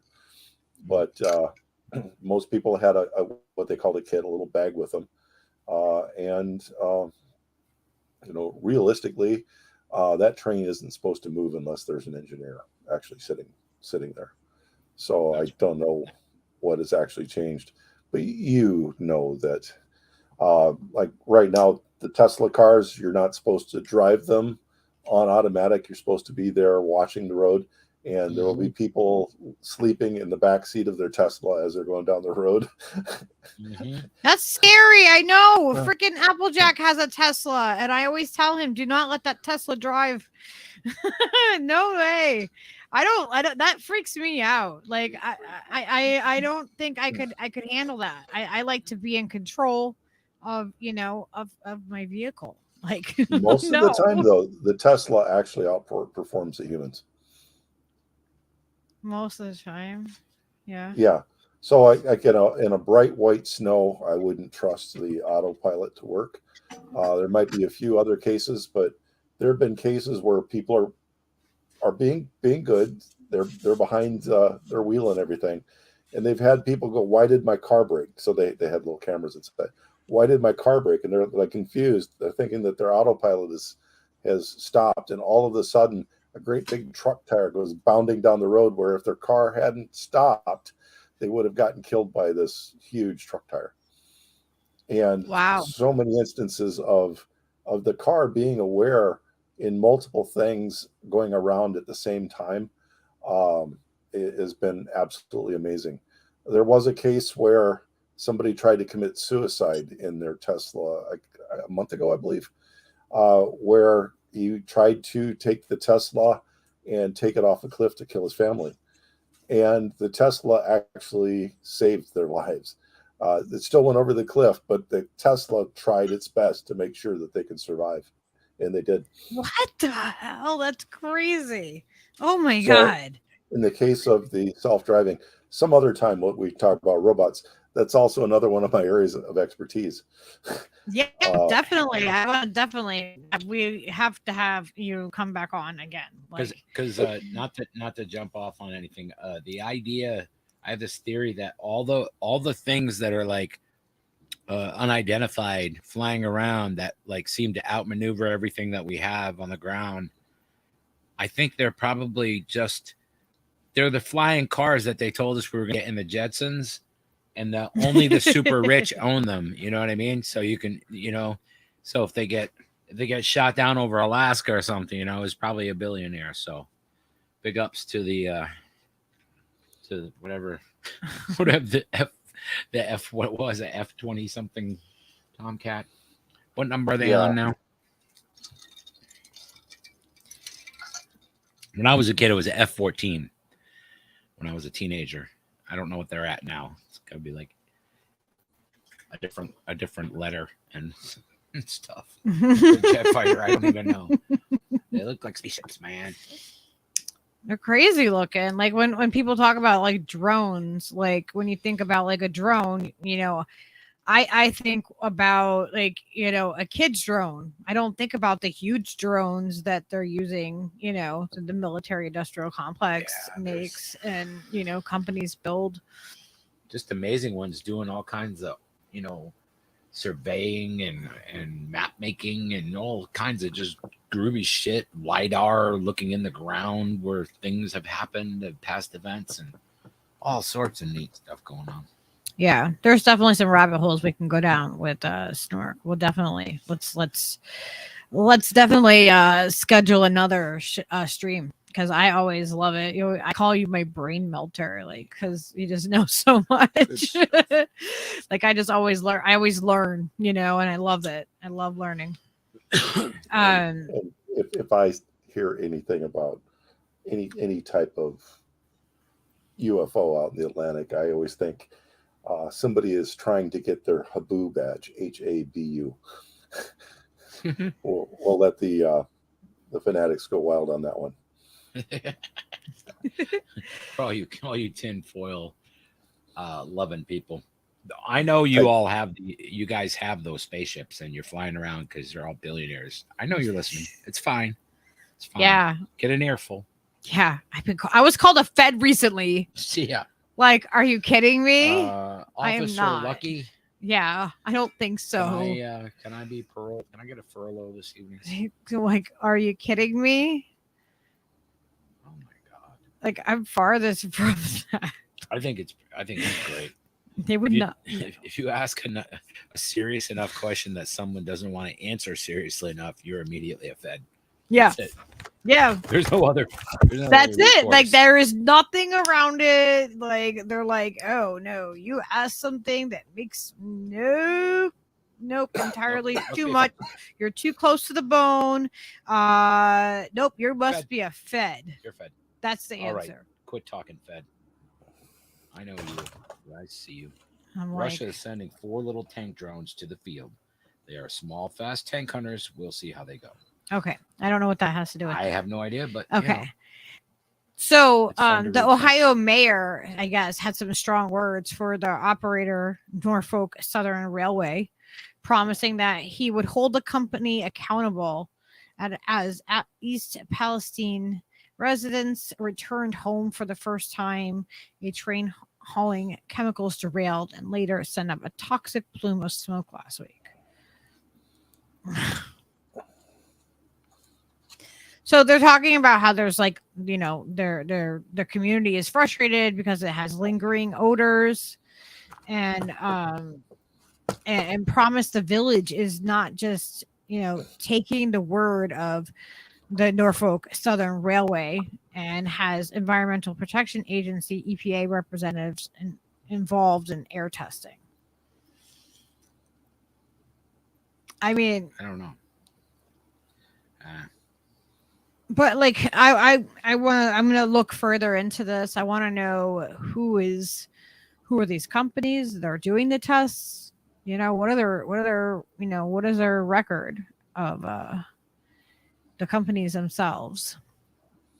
you know. Well, you might also have a thing with a lot of agencies. You might be contracted to answer one specific question. So you might be shown as the person who came up with an answer, but you might not really be totally it. And you might not know the whole issue. So, like, we'd be told to make a certain part. We didn't find out for, over 20 some years that the part we made, was going to be used for night vision goggles. So, it can be so long, and you might only know one part of it, so you don't know fully what you even developed for. Another thing I worked on for one product eventually became used for cell phone screens. So, oh wow, that's crazy. But like I said, everything's like very compartmentalized. You don't it's all very. And somebody might see that part, and then suddenly somebody says, well, let's put this in cell phones. Yeah. Oh, that's true. Yeah, because unless you have all the pieces of that puzzle, unless you can see the whole thing all at once, then you're not going to have that perspective of knowing that. Like we were talking the other day about, like the military and how people that are in the military, how, they don't realize what they're part of because there's a bunch of pieces. And unless you can see that whole puzzle all at once and not just like have like, oh, I have these pieces together. So, like that's it though. You know what I mean? Unless you're seeing that whole thing all at the same time completed, then you have no idea what you could possibly be part of. And that's really that's crazy because that's how they keep us divided in the same way. It's how they keep us, we are completely controlled as a population. And there's so many factors to it that unless you know and you see all the pieces, then you're always missing something. They're always a step ahead of you because they have all the pieces of the puzzle. Somebody does. Somebody has all of them. Applejack has a bidet, I think, made by Tesla that has Bluetooth connectivity, and he can wash his butt from remote control. What? I don't know if that's true. I may be mixing up the messages. It's hard to read the chat. It's going happening? By really, really slowly, but that's okay. I don't know. Little said something about it. I thought I might have misconstrued. That's not true, he said. It's not a Tesla product. Does Elon come right to your toilet and wipe your butt for you? Because it's made by Tushy. Remember there was a song in the 70s by ZZ Top called Tush. Oh, you're welcome. You're welcome. However, we try to help everybody however we can. Tush. Thought I heard her calling my name now, Tush. No, that's Hush. I'm sorry. Mistake. What is happening? Mind. I was on a whole classic rock thing for a second, and then lots of cooking tonight, 2 weeks of work, 2 meatloaves, an egg bake with 28 eggs. Blended, that's about $7,000 now with blended veggies. Chicken casserole, baked with sweet potatoes, roast corn, sweet Hawaiian crescents. You had me at meatloaf. Lucky as a Fed. That's not true. She just has webbed feet.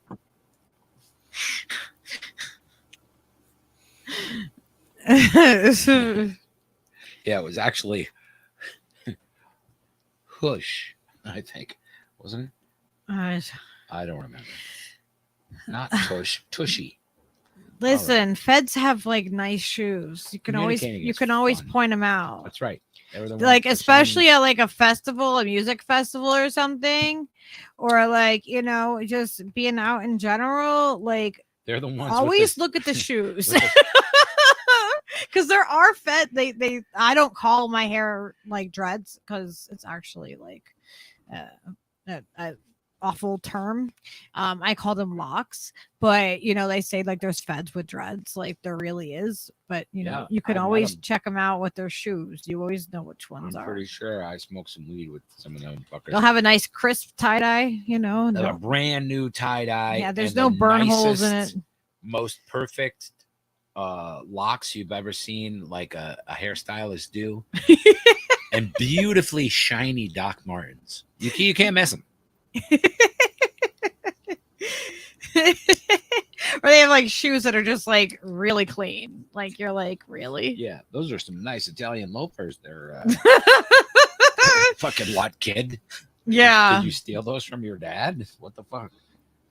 There's just always little tells. Like there's always tells. Like there's a watch or there's a certain like, you know what I mean? Like there's always something that we're just like, no. Snork makes stir fry for his midterm test this week. I let the students eat after they're done.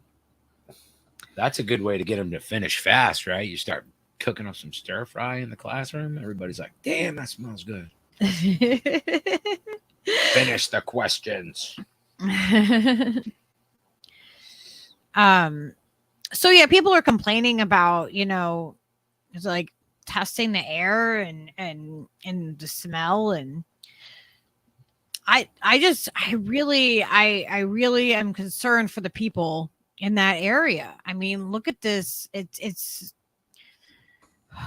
devastating.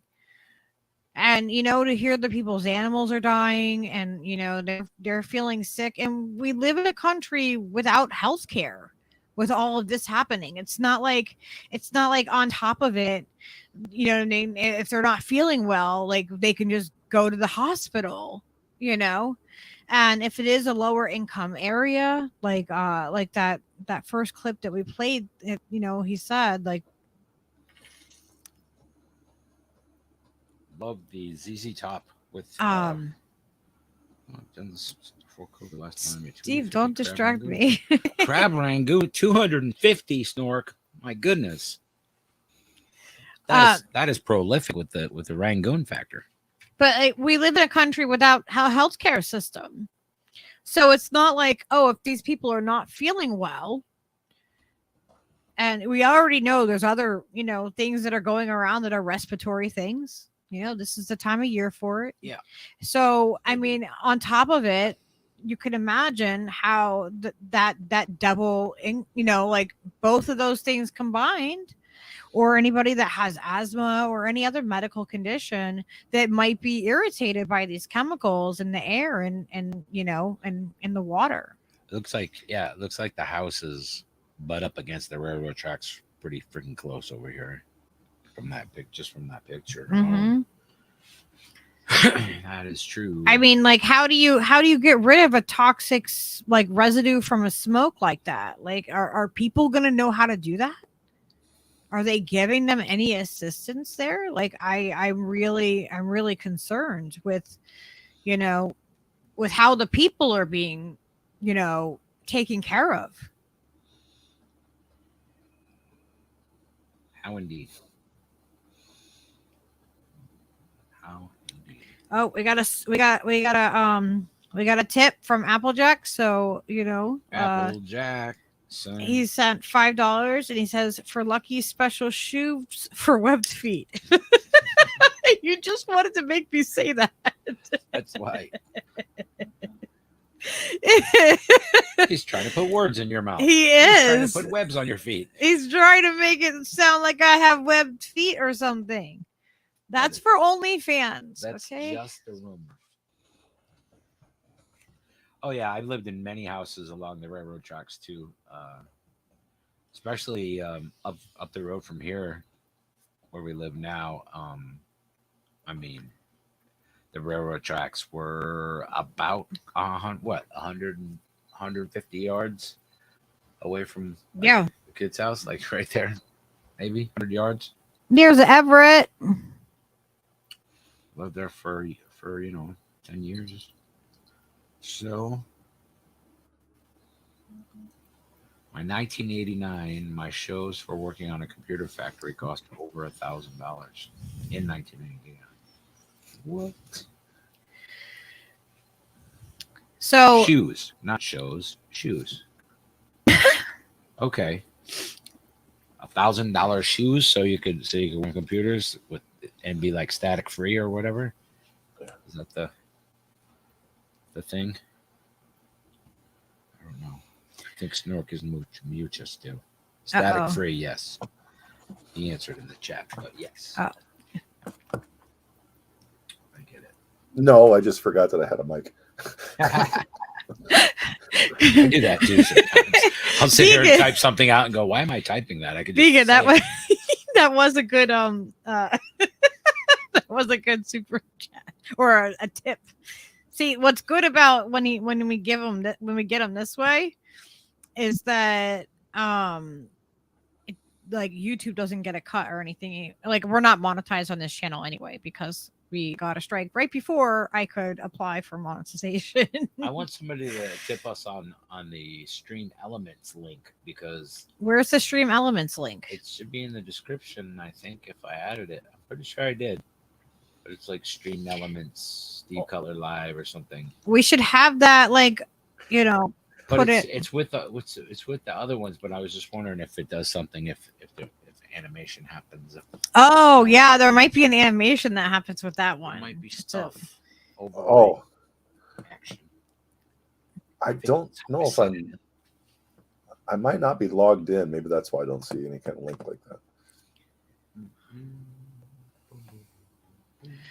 Okay, so this is what this is the number that they have up there. Norfolk Southern Evacuation Area, the home air testing. I don't know what is that for. Like, it's a home air testing. Is that what it said? Yeah, it's just it's a sign. I mean, what has to happen for the cleanup of this? Like, how is the cleanup of this is going to be? I know. Is it just already just dispersed and gonna do what it's gonna do? I don't know how. I wish it could be that well defined. Yeah, they consider.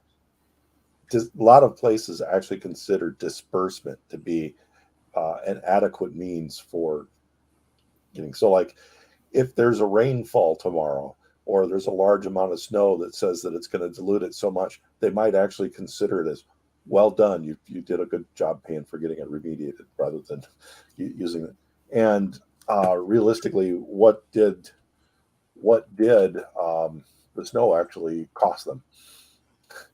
Right. So, that's crazy. Because obviously, all the poisonous, carcinogenic effects of having those chemicals in the air and dispersed on everything is going to have a lingering effect in the groundwater, in the agriculture, in the wildlife, in the humans who live there. All of these things are going to be impacted, but nobody seems to know, like, specifically, because I don't know. It seems like this has happened before, but there's no data. Nobody knows, like, you know what I mean? Like, how is this actually going to impact? Like, at least with nuclear testing, they kind of know, you know what I mean? Actually, they have a ballpark to work with. You hit the right target there. So, like, well, this isn't United States, but it's worldwide. So for getting rid of the extremely contaminated water from Fukushima, they add enough water to the material till the numbers go down far enough that you can't say, I can't measure anymore. Right. When you can't measure anymore, you say it's done. I remember us talking about this. Yeah, I remember us talking about this very thing about Fukushima. We were talking about the fact that there's still wooden pipes in the United States and stuff being used, like all these different things. And that is still mind-boggling to me. You just add enough water to the poison, and then it's not poison anymore. Okay. It's even worse. So let's say you don't have enough water, but there's some other thing that you can dilute it with that will get the number down for the bad thing, but the fine for whatever it is you're diluting for is less. You could actually, you could dilute it with pig manure if you needed to get the numbers down there. Oh, it's only a $25,000 fine for dumping pig manure. Yeah, get all the big manure you can get. Oh yeah, we'll take care of that. No problem. And then they'll just pay the lesser fine Of because course. it's a lesser And then fine. they still are in good standing with everyone because they had an unfortunate incident and they took care of it. And that's just The term is properly mediated. properly mediated. Thank you. It's all about the correct articulation. I mean, it's it's crazy to me because it's gonna spread. It's gonna spread out to more places. It's already in the streams. It's killing all the fish and all the frogs and everything. Like people are just pulling up nets with with all the creatures in there. Well, also for the instance the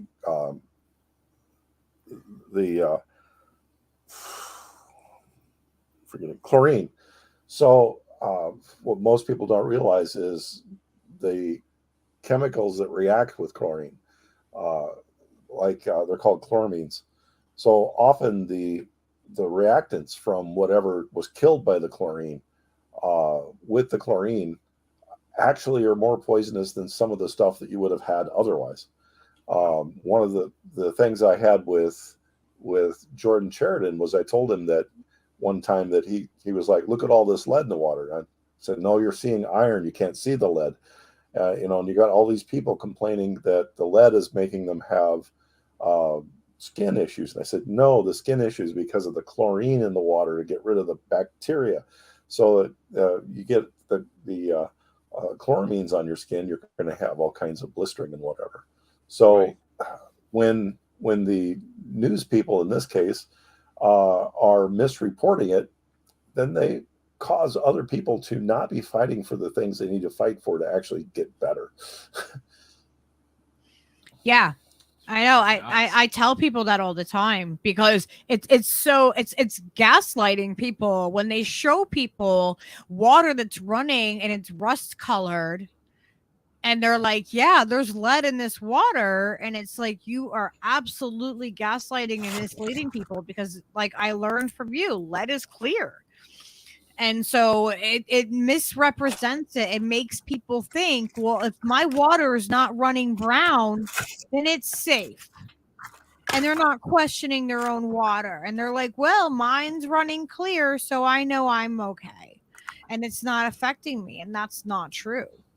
And like it's really alarming to me that people keep doing that over and over again. And I share that the clip about when we talk about water and the different pipes and how to check that. I share that quite often because I feel like it's vastly overlooked, and I wish that everybody could just have that information because people are drinking water that they think is safe.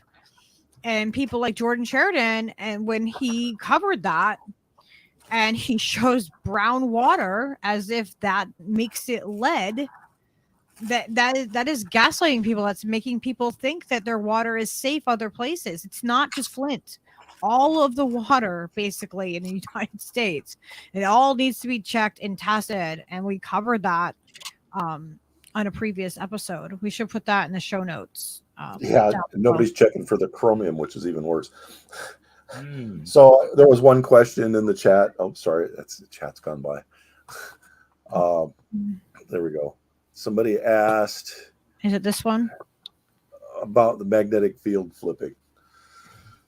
I really am not one that feels like it's currently flipping like what everybody's saying it is. If we had a material, some unusual material that might be able to be processed on Mars and sent to the United States, or might look like it comes in a bottle like this. So if you have this, you'd know that the planet is flipping its magnetism. But sorry, I just have a bunch of strange stuff on my desk. We should do a podcast just called Snorky Strange Desk Toppings or something. Yeah, like I think we should have questions. Like we should do questions with Snork, and you guys could ask them all the crazy like questions. Because I mean, like I always have like you're the person I my go to when I'm like, all right, let me like I'm investigating this. Let me see what Snork's opinion is on this. Since I got sick, I had to suddenly bring what I could carry upstairs, and then my kids have kind of banned me from being downstairs. And so I used to have a multi-level desk, so I could actually store things above me, and my desk actually had my mic mounted to it. But now I got like everything down here at one level, and my desk is full. And I promised my kids I'd clean it up, but so experiments and stuff I've got for my various classes are all down here.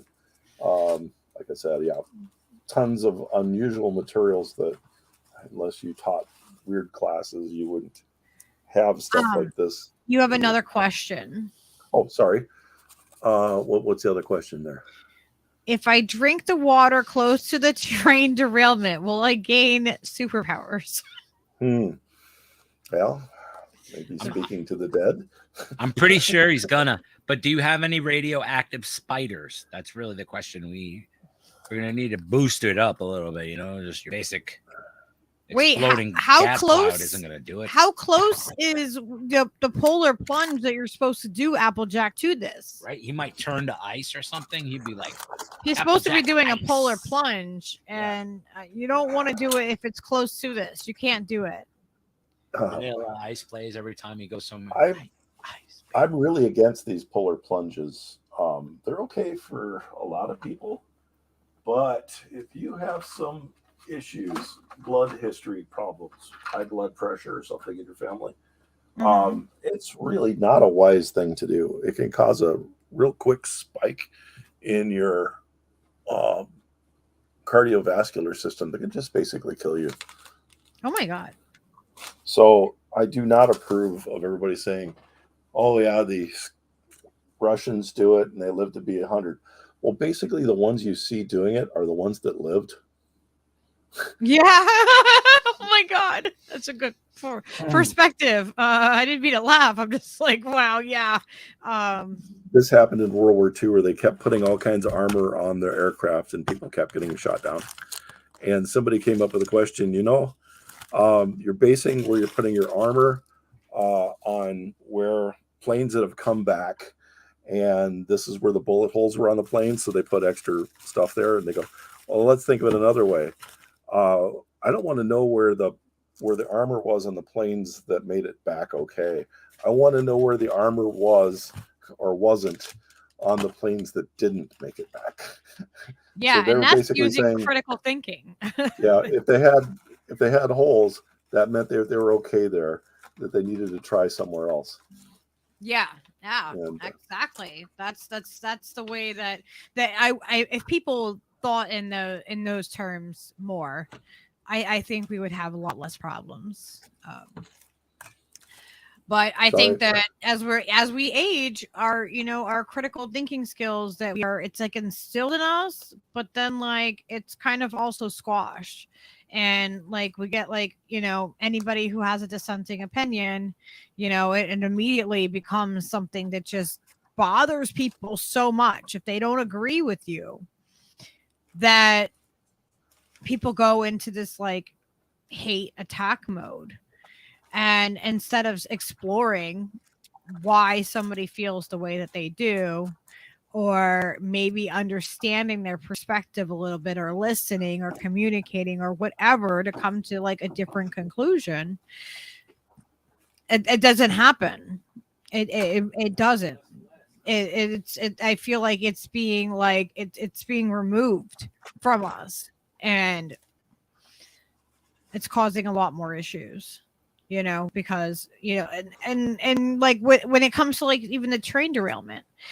So like if the communication isn't there, and if they're protecting these companies, and the companies are controlling the narrative, and then they're if they don't like what a certain newscaster is saying, and they want to remove him, and and then who's doing the testing of these things, and like you were saying, like it can be very compartmentalized, and like they might not realize, and then you put in, any kind of money into a disaster, there's, usually corruption comes along with that too. Usually, anytime the money's involved, corruption starts popping in. And I wish I could say it would be different, but it's just time after time. I was looking for my little radiation detector and I can't find it. But while I was looking for that, I found my little computer for what? It's the one that could read the temperature. So it could read a couple of trains full of temperature monitors. And wow, it only uses 3 volts. Wow. That's so tiny. Yeah. Huge.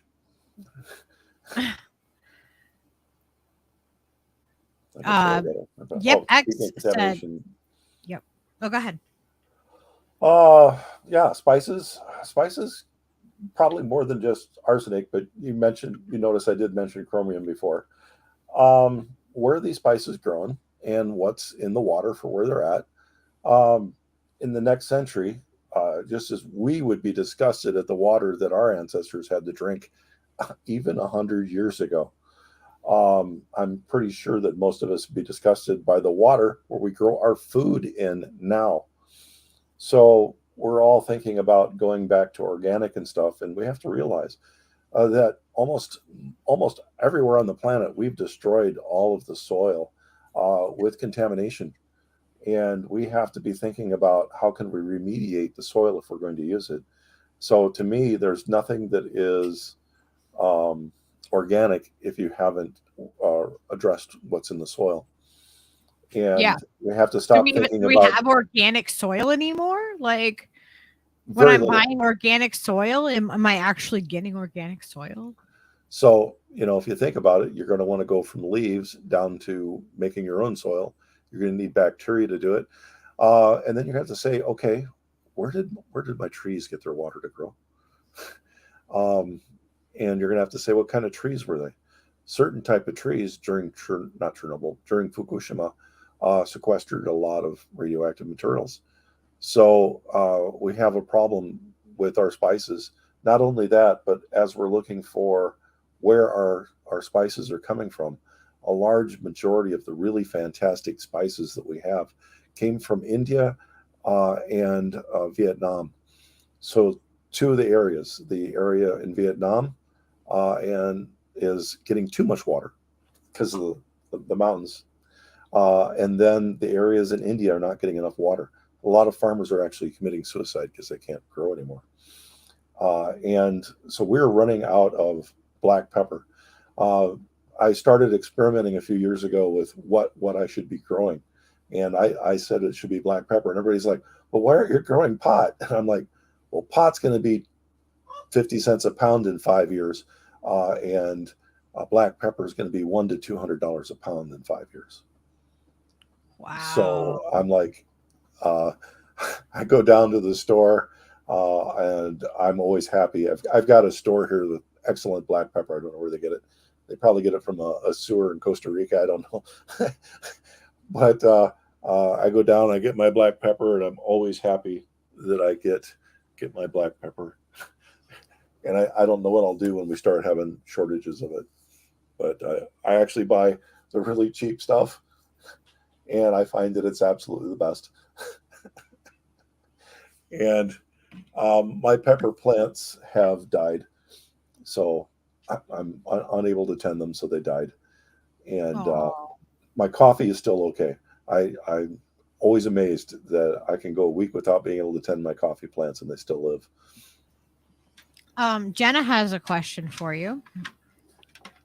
Sorry, I should be looking at that more. It's okay. I don't see it. Oh, it's on the screen. She said, Snorky, if you were me and live in Pittsburgh, would you feel okay growing a garden? I hate to say anything bad about some other country or another area of the country. You got a community as large as Pittsburgh.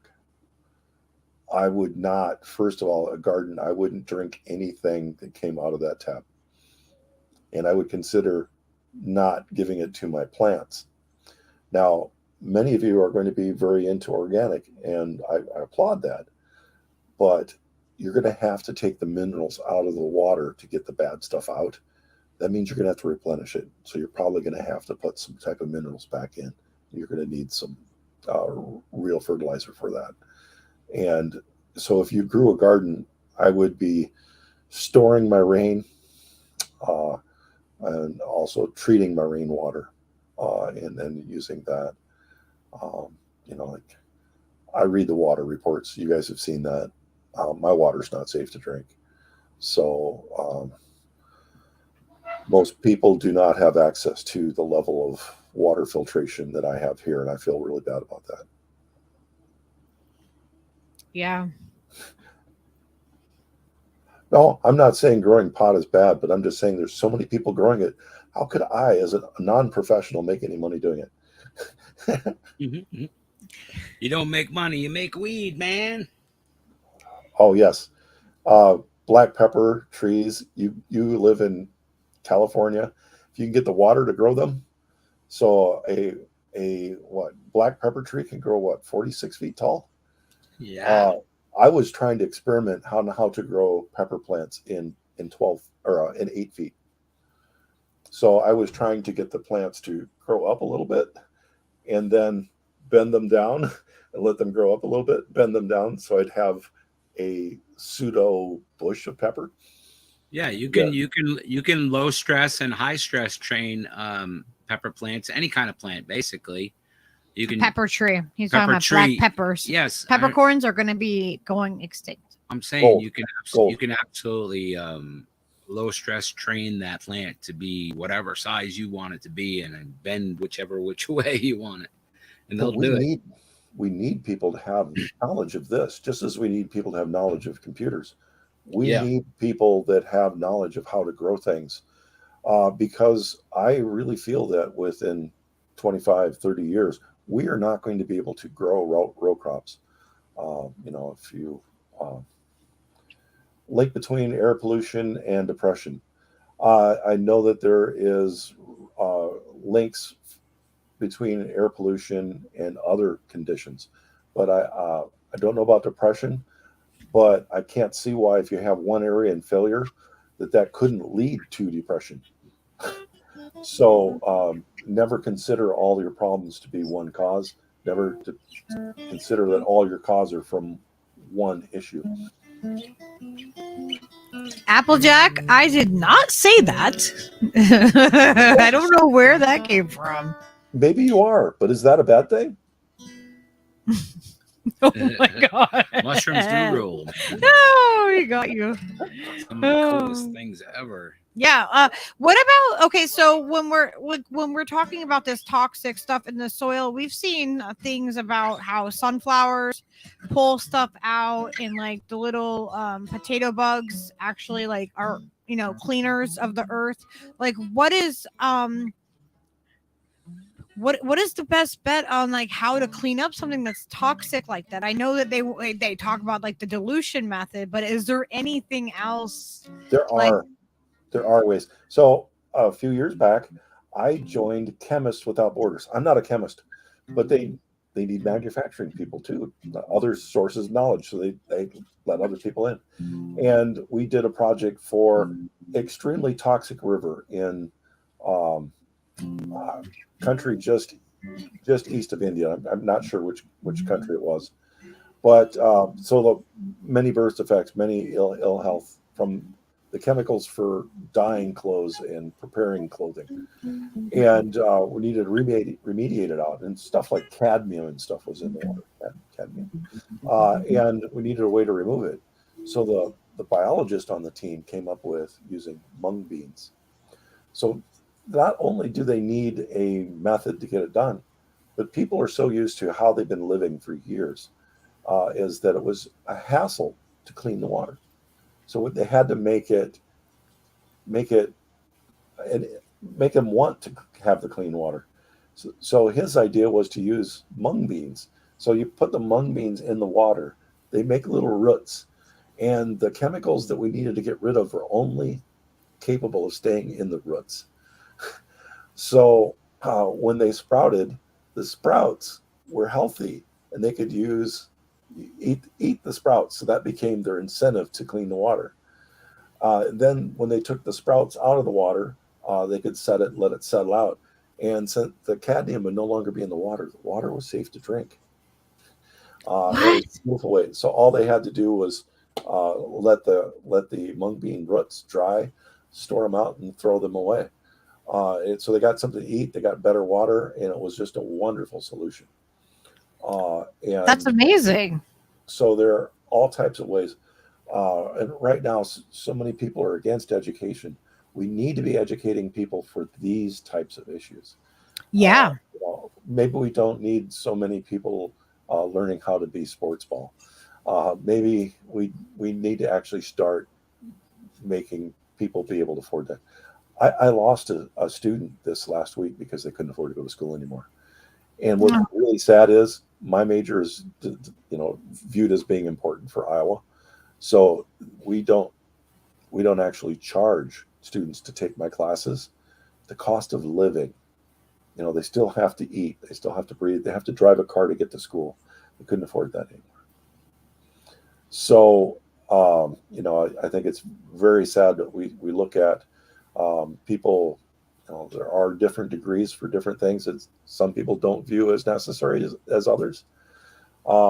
It's all necessary though. If it's part of our system, right? If it affects anybody, then it's important because everybody down to like the grocery worker on up. You know what I mean? Like they should be valued more because if they weren't there, then we couldn't get our groceries. You know what I mean? Or if the farmer's not there, you know what I mean? Like people tend to like, degrade certain, places, but everybody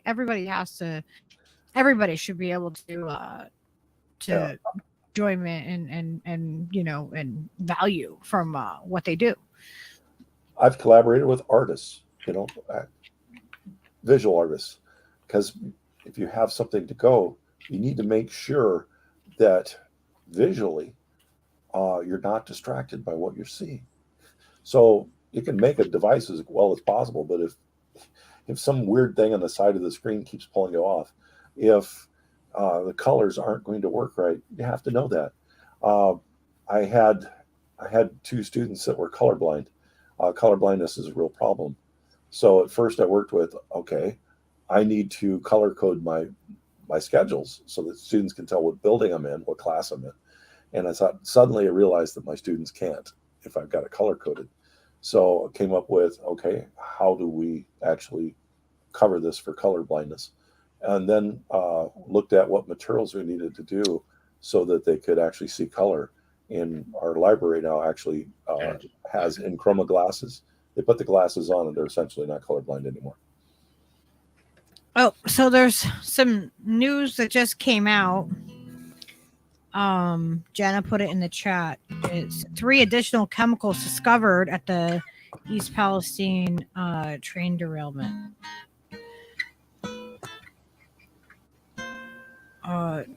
How can I? Oh God, I'm not going to be able to talk. I'm not going to be able to say these. Can you send that? I'm looking at it. I'm looking at them right now. Oh, you got it. Okay. I believe that I'm not going to be able to pronounce those. The isobutylene is one I already mentioned. Mm-hmm. And so is what's the other one?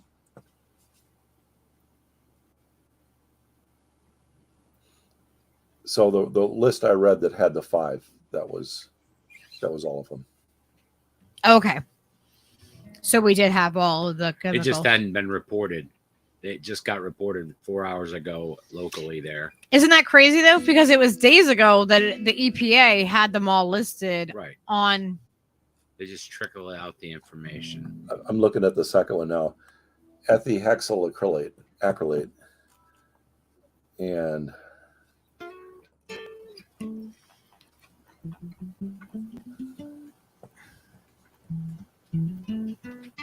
yeah, that was the third one in their list out there.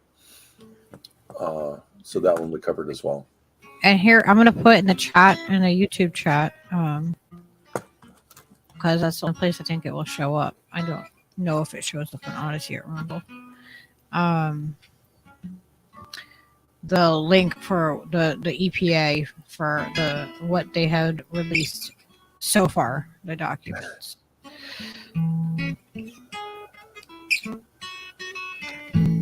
Now, again, these are just the what was contained in those cars. We do not know what they burned in the cars that was up against them. And there was, somebody was saying that there was stuff that was stored underneath of it. So who knows? And if there's been a previous spill there, you know what I mean? Like it could be mixing. Well, also for years, we're talking about a very old railroad track. For years, we used carcinogenous. Now I can't talk. Materials to prevent the old railroad ties from rotting. So that would be covering the area. So any type of fluid, anything that's underneath there, you basically cancer central anyway. So Mouse Edit said the gaseous cloud release looks suspiciously like a light balloon. Oh my God.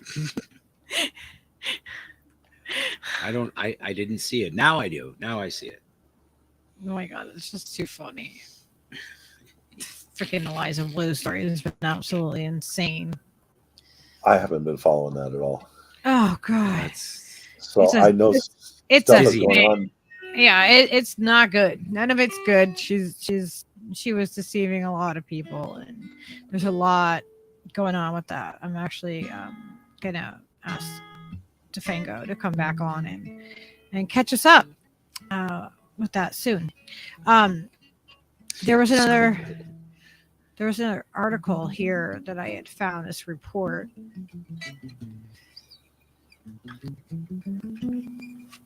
And it shows like, oh my gosh. That just got, what happened to the people that were there? Have any of the people there that were at this site without masks, without, you know what I mean? Like, are they okay? Don't scroll. What you need to look at right now, so people be seeing it a little bit later on the screen. Well, I guess when I'm talking about it should be up on the screen. So what you have around this picture of there, it's called path of debris. Look where the area is from stuff that from the train where it went out. Notice that the train, the rails does not stay on the track. It's like 10 times as wide as the track on either side. Yeah. And that's why when I saw those houses beside the train track, I'm like, those houses are all in the path of debris. They don't need anything poisonous. All they need is to fall off the track and go through that house and the people are dead. Right. So, and again, the people driving that train, they got 100 of the cars out and away from there safely. Yeah, that's pretty amazing, and good on them for realizing. How scary is that when you're the guy on the train and you know the son of a bitch is on fire and you know it's full of chemicals that are probably going to explode any second. Mm-hmm. Yikes. I don't know if they really did know that it was on fire and keep going. If they did, trying to get it away from a larger, more populated area, and they targeted a town, that's just insane. Because if that was the case, they should have gotten an emergency evacuation and gotten everybody out right away. If that was the case, if they were going to destroy a town and destroy, you know what I mean? Get your animals and go now. You know what I mean? We can't stop this. I don't think there was nearly enough time. If the train is 10 miles out and it catches on fire, how much time do you have before the thing explodes? Not much. Yeah, but but it's heating up as they weren't telling people right away though. That's the thing. I know there was a definite window there between when it happened and when people were evacuated, and I don't know how you get a jump on that other than the guy on the train saying, hey, this train's about to friggin' blow up. You might want to tell people to get the fuck out of the way. Something. I don't know. I don't know what the protocol is there, but it doesn't seem like there's a whole lot of, once that train is moving, there's not a lot you can do about the we don't live that far from train tracks. No, we not don't. at all. We hear the train at night all the time. We across cross the the road. tracks like all the time. Like the tracks are literally surrounding us. Like the place where we go and I clean up the river glass and all of that. Like we cross the tracks there. Like we. Well, the train length itself, they can be different. I'm just guessing that they're about 55 inches or 55 feet in length per train car. So that means it's about almost 2 football fields is where the conductor had to walk from the train front back to where they disconnected the 100th car. I mean, at least they got that many out of there, but still, that was a long walk. A long, scary ass walk when you think your train's gonna blow up. Yeah. Jeez. And it probably just to the point where 151. That's probably where he got to, where he decided that I'm not going any farther. Right. Break it and go. I'm gonna try to slow it down and get off.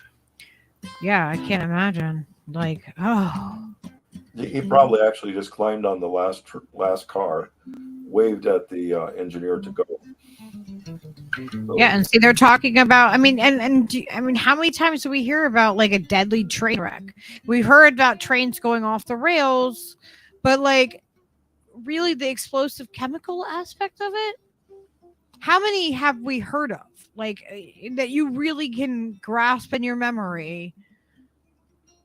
I mean, I know there has been some, but off the top of my head, I couldn't think of any, It's not like it's something that's like all the time. Or at least that we know of happening all the time.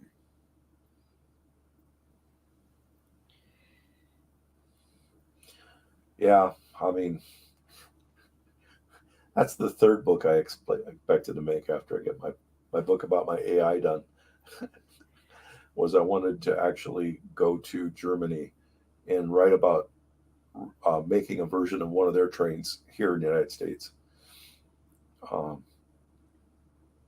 But we really need to be thinking about everything about how we do things. Instead of a lot of our solutions that we come up with are one step, and that the step we take to make a correction doesn't really work when we need to make the second step afterwards. And we're not really thinking about doing anything long term. So many times what solutions we come up with actually create worse problems. True. And so so when it comes to like cleaning up like the surrounding area and all this soil, I mean, like, what do they do with it when it's toxic like that? When they're like, this is toxic, we're gonna have to remove this. What are they doing? A lot of different methods. Some of the methods you don't even want to hear about, but I'm going to say it anyway. It's called deep welling, and a lot of people don't even know it exists. So down in Louisiana, we used to mine a lot of salt. I didn't personally, us as a people did. We have tons of area of these states that are actually sinking because we've taken all of the stuff underneath the ground out, and people actually get paid to take junk and actually pump it in down underneath there. And I've worked at companies that have had to deep well different extremely toxic substances that they feel as long as they've deep welled it, they've gotten rid of it safely. But realistically, I'm not really sure what to say about it. It's like we don't have any other way of disposing of this stuff, so we're going to deep welling it. It's expensive to do, So they're just basically they're doing like Mount Trashmore type deal, like like we're just gonna bury it kind of deal, like, and that's just gonna make it where at least it's not at the surface. That's the deep wells are very deep, but it's still not that deep when eventually it's going to come out. And I guess we're just letting the future figure out what to do with it. So we've got that. We've got other remediation methods such as burning. You can take out large portions of the dirt and actually burn it. A lot of the topsoil is actually flammable, depending on what temperature. So we've got stuff like sand and stuff like that in there that's going to turn into a glass at the bottom. Well, that's going to need to be having to be broken up or remediated itself. And there are people that's their whole area of expertise is how to clean all this.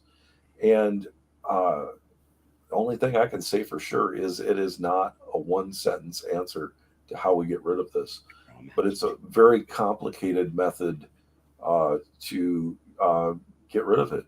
I was on one thing for cleaning up after the oil BP spill. I volunteered, and we were not eligible to continue after whatever happened in their decisions. But our method could have been able to quantify how much oil was taken off of a beach. Well, if they captured something like a barrel of oil, it would have meant $500,000 in fines. You don't want. There was no solution accepted that allowed quantifying the oil. The other guy that that wasn't more than one. But the other one that really complained and had a lot more clout than I did was Costner. He took the oil spill in the Gulf seriously, bought a ship, and had water cleaning equipment put on the ship to take out. This guy did serious thought about, I wanted to get out there and clean the water, and they would not let him use it. They considered when he took the oil out that the water that he wanted to put back in, so he's taking water out of the ocean, taking out the oil, putting the water back in. They considered that environmentally unfriendly, that he was putting the water back into the ocean, and wouldn't let him do it. What? Well, the real problem was that the oil he took out was quantifiable.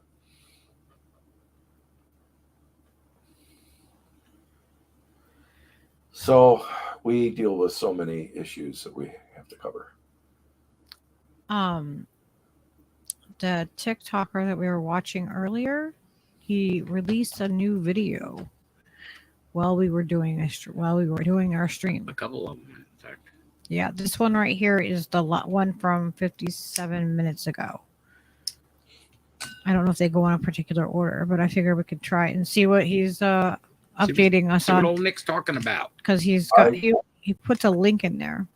I already followed him, and I haven't looked back in the last few seconds, but I did follow him. Awesome. Yeah, we should follow him too. Yeah, this kid's a legend, man. He's pointing out the shit. Yeah.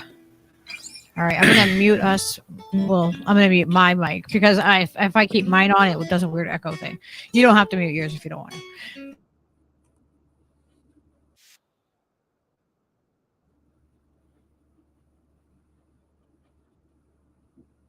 Disaster in East Palestine, Ohio. This might be the biggest update we've had yet. It's a complete manifest from the train from Norfolk Southern. EPA makes sure to note that initially they were only notified of the chemical compounds in the trains orally, also saying that they're not responsible for what's in this document. Just like all the other EPA documents that I've posted, they're available from a link in my bio. The EPA also released air results today. I don't know if we're going to get a chance to talk about them because this is a lot to talk about. It's a lot to go over, a lot of things that have been confirmed, and then a whole bunch of stuff that we're hearing for the first time.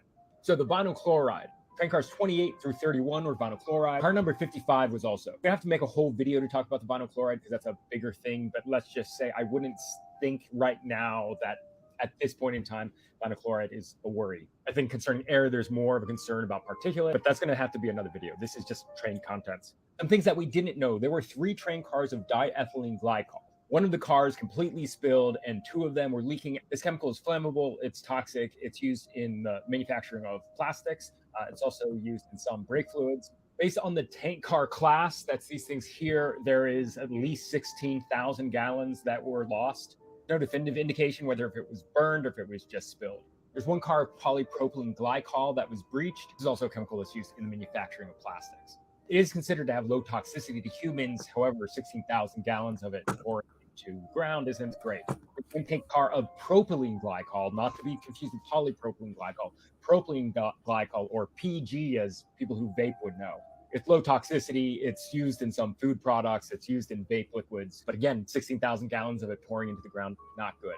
The butyl acrylate that they did mention earlier, there was one tank car. It was breached and then caught on fire. It's very flammable, so I assume that that has all been burned away. Talk about cars that we know burn. So we have 2 hopper cars of PE, that's polyethylene plastic. These are going to be hopper cars of little plastic pellets used in a ton of different stuff, like all over your house, plastic bottles, toys. 4 hopper cars of what is labeled as polyvinyl. Hopper cars, so I'm assuming that this is PVC, polyvinyl chloride pellets. On the railroad, there's one burned, there's one burning, and 2 that had some amount burned. Toxic byproducts to the PVC burning, like the vinyl chloride burning itself. 1 car of balls burned, 1 car of sheet steel burned, 1 car of frozen veg, and then 1 car of powdered flakes. Not sure what the flakes are. List an unknown status for the ethylene glycol monobutyl and the ethyl hexylacrylate. Isobutylene was not breached. Now, this is the big thing. There were 2 cars of petroleum oil completely gone and 3 that lost some amount. These kinds of tank cars can hold anywhere from 16 to 30,000 gallons. What we're really talking about here is an oil spill. 1 gallon of petroleum oil spilled can pollute up to 1 million gallons of groundwater. And Sunday night, there was a new document dropped, update for the Norfolk Southern disaster in East Palestine, Ohio.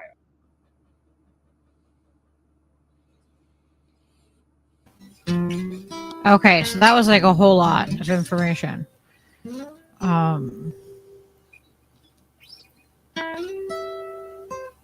Where do I find the link that he's talking about? Steve, how do I find that? I'm on his thing. If you click on his profile, there's a link to nickdrome.com, and that's where his other links were, right there. Follow that. I clicked on his picture. Oh, Yeah. okay, See? I see it.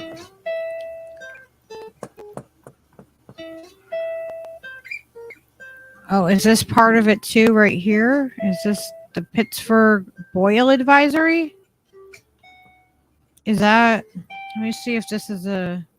Update on Pittsburgh's water outage. What has been restored? Now, is this part of the same thing? I don't know if that's This is from 8 hours ago.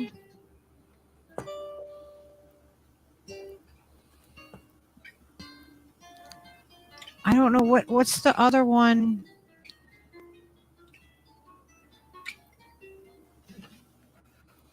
What is this one?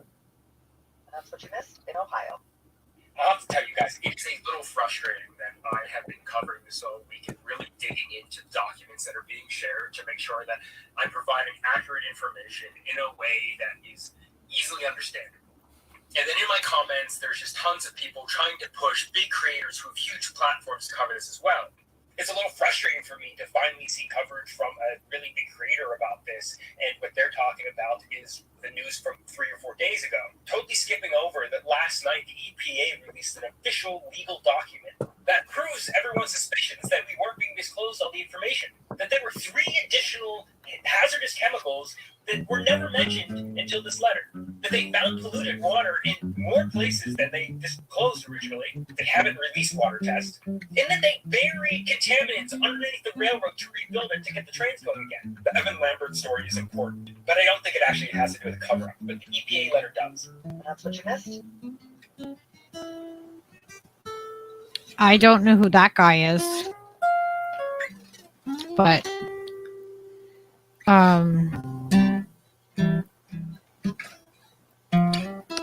so there is okay, so this might be part of it, I think. The Pittsburgh water. Mm-hmm. We'll play it and see what's going on here. Pittsburgh's water outage. What has been restored everywhere? However, there is a boil advisory. These are the affected areas. Now, the reason that this happened was there was a power outage at a pump station. It sits down here by the Highland Park Reservoir. There's a huge yield, water's only out for 2 hours. And the boil advisory isn't an indication that anything's wrong. It's a standard precautionary measure. Pump stations went down and pressure went down. It created a situation where things could backflow into the water supply. Think about a balloon. When it's inflated with water or air, it's going to be really hard to stick something in there. But when it's empty, when the system isn't pressurized, stuff can then flow into it, even if it's just a small amount of things. But this is what happens with the municipal water system when it's not being pressurized from the pumps. Potentially contaminants from things connected to the water supply, all the houses, businesses, factories, could potentially backflow into the system. Now in Pittsburgh, commercial properties are all going to have backflow prevention, but because the age of our infrastructure, most homes do not. Update on Pittsburgh's water outage. Okay. So I think I got the videos. You did. Oh, did you guys got to see that last part, right? I didn't see the video moving while it was happening. I think you were showing the other screen while you showed the video. Oh, it didn't show the updated video of what I was. Oh my gosh. We've been going for a while. That's where you're getting sleepy. Starting to get a little punchy. We have been going for a while. Sorry. Yeah, you could only hear the audio. I will. Beacon's like, hey, you guys, wake up! You're driving.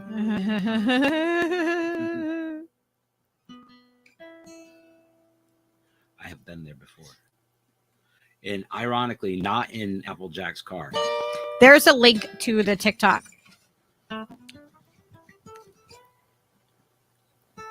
If you guys want to check him out. Snork, you are muted, just so you know. I don't know if you are. It's intended to be. Yeah, I was just talking to my cat. Okay. So there is a GoFundMe for this relief. I don't know who is in charge of this. You know, this like I can't speak for it. You know, I don't know that. You know, but I will give the information that somebody does have a fundraiser for the East Palestine after the train derailment. And it shows who the organizer is and everything. No, that's not what I'm trying to do. What the heck? I hit the wrong button. Usually it just adds the stuff to the stream, but like it's not. So I'm like thinking it's adding it to the stream because I'm like, I have to go and add it myself. So this is Lauren Boback is the organizer, I guess. I don't know who this is, but she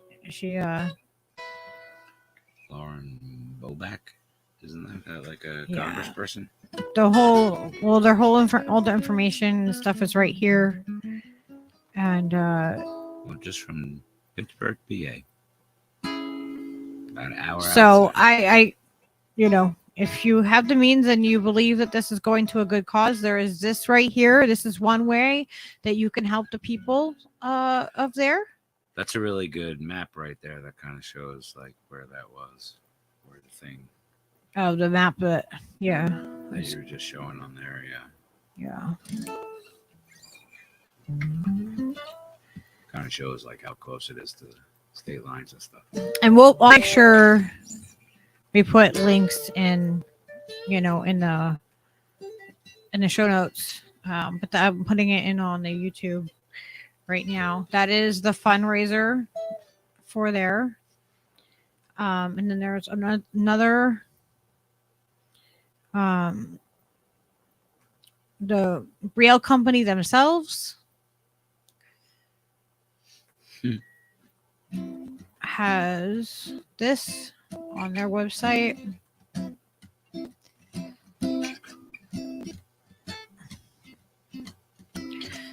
This is the East Palestine derailment updates.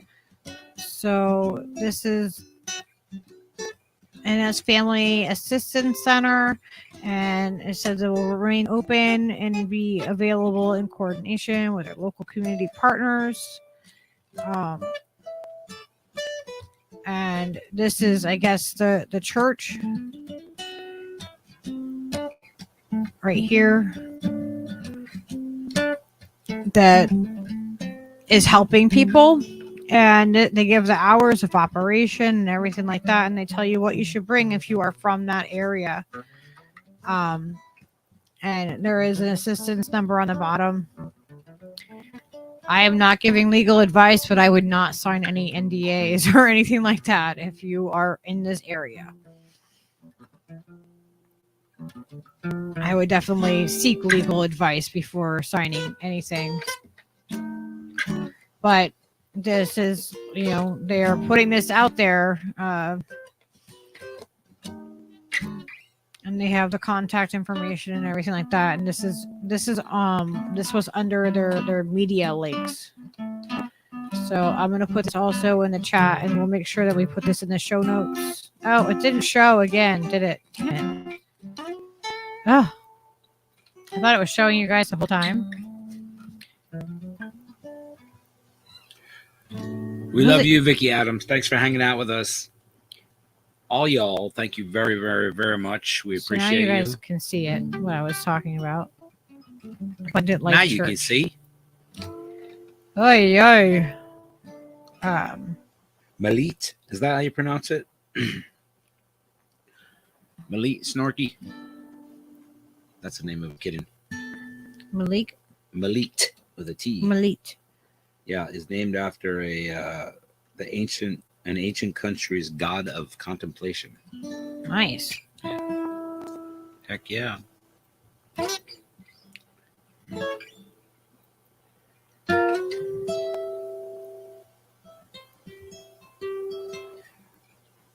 Aden was Malit's sister in Greek myths.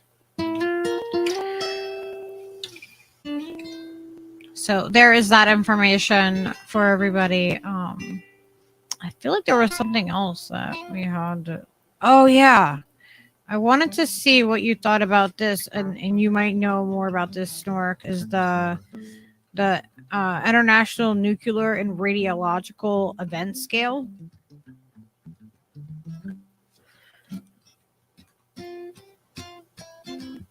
And I have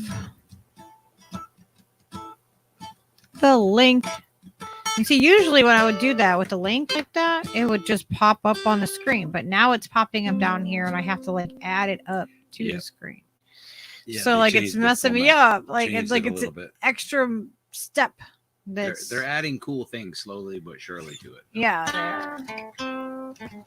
And I like that it doesn't just pop up, because sometimes you don't want it to go right up on the screen. You know what I mean? Like, you want to have it there for when you're ready for it. Exactly.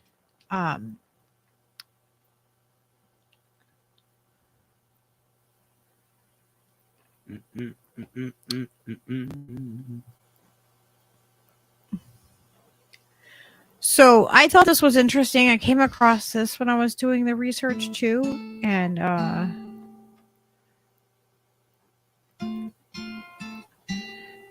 this rating.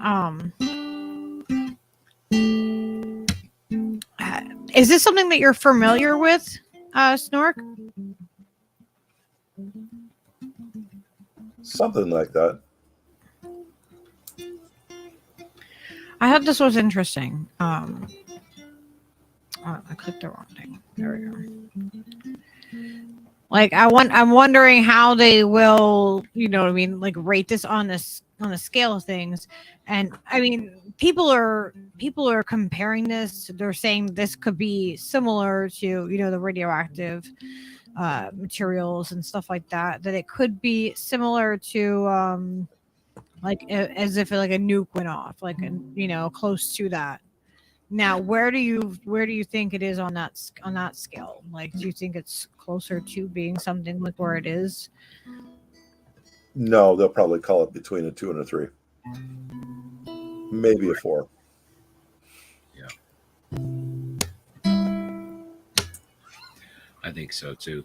I think it'll be it's bad, but it's not that bad. Don't worry about it.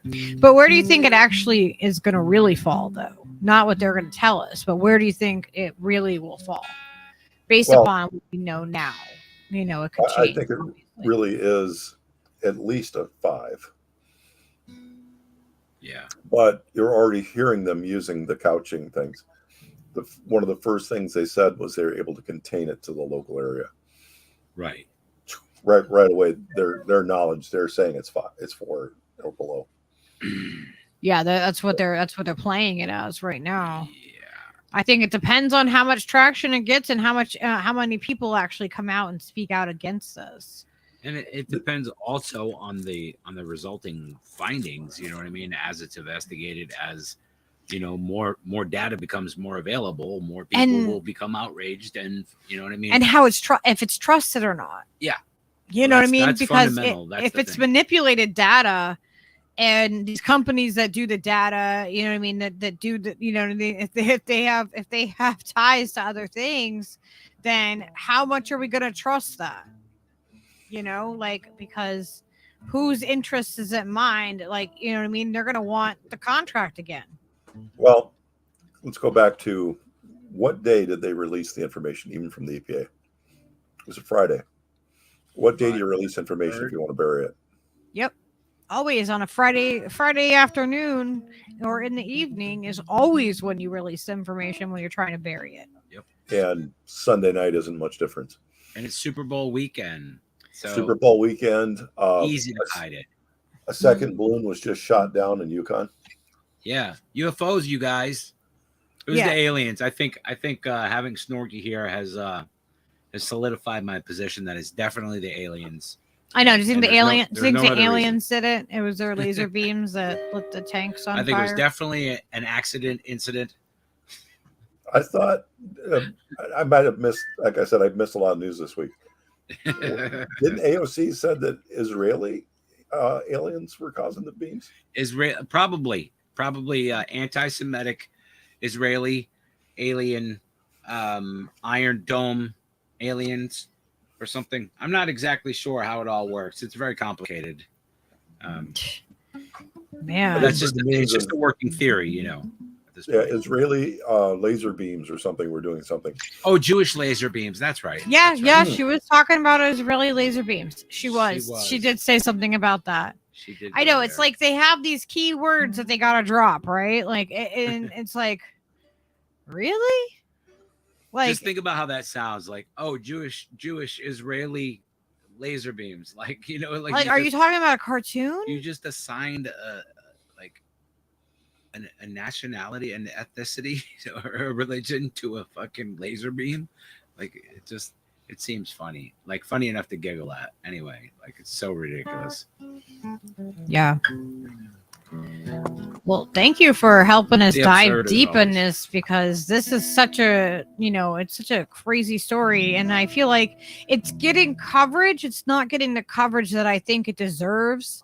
I don't think it's getting the attention it deserves. I think that because it's complicated when it comes to these chemicals and what was in them and what they're covering up, that the average person might not, have somebody like a Snork to reach out to really understand this.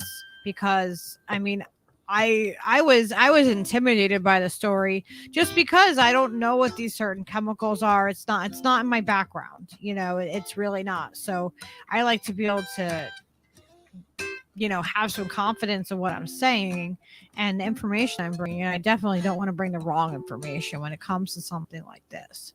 This especially, I feel like it's really, really important to make sure that we get as accurate of information as we possibly can at the time. Obviously it might update and might change, like something might, come out tomorrow and, it might be completely different. But until then, I want to make sure we have the most updated information, and that, because it's the correct information is not coming from the mainstream media sources, and we need to hold the independent media to a higher standard. We need to make sure that we're even more diligent in what we do, and bringing facts and bringing the information and bringing the sources.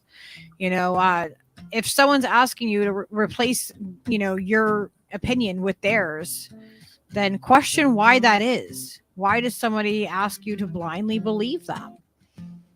Ask for the receipts, ask for the proof, ask the questions. It's so important. It's so important. And remember that how we ask our questions matters too, because, if we're only looking at things from one side, then we're not using our critical thinking skills. We have to think about how we search for things, how we look at things, look at it from another person's perspective and point of view, because you might find something that you wouldn't think that you agree with, but if they come to you with evidence, then, be at least open-minded enough to hear it. Do you hear the music I'm playing in the background? I don't know. Is that our speed up music? It's our playing off music. It's okay.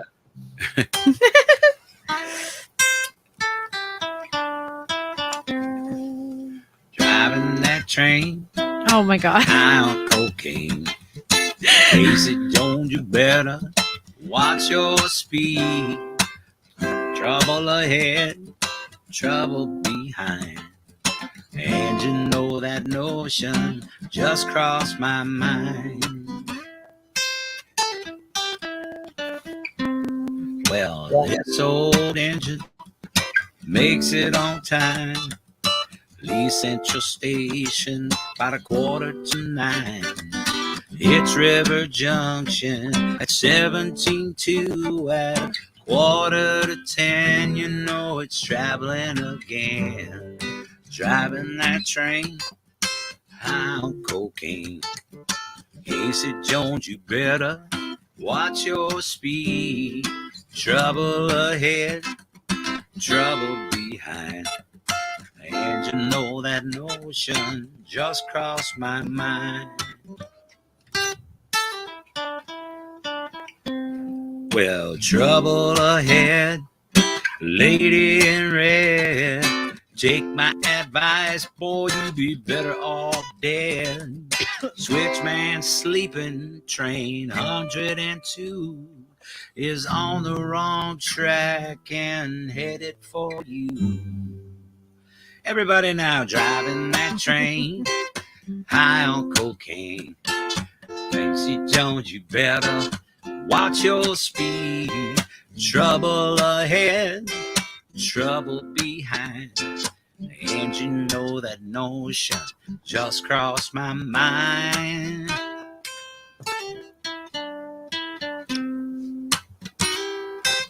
Drive your train.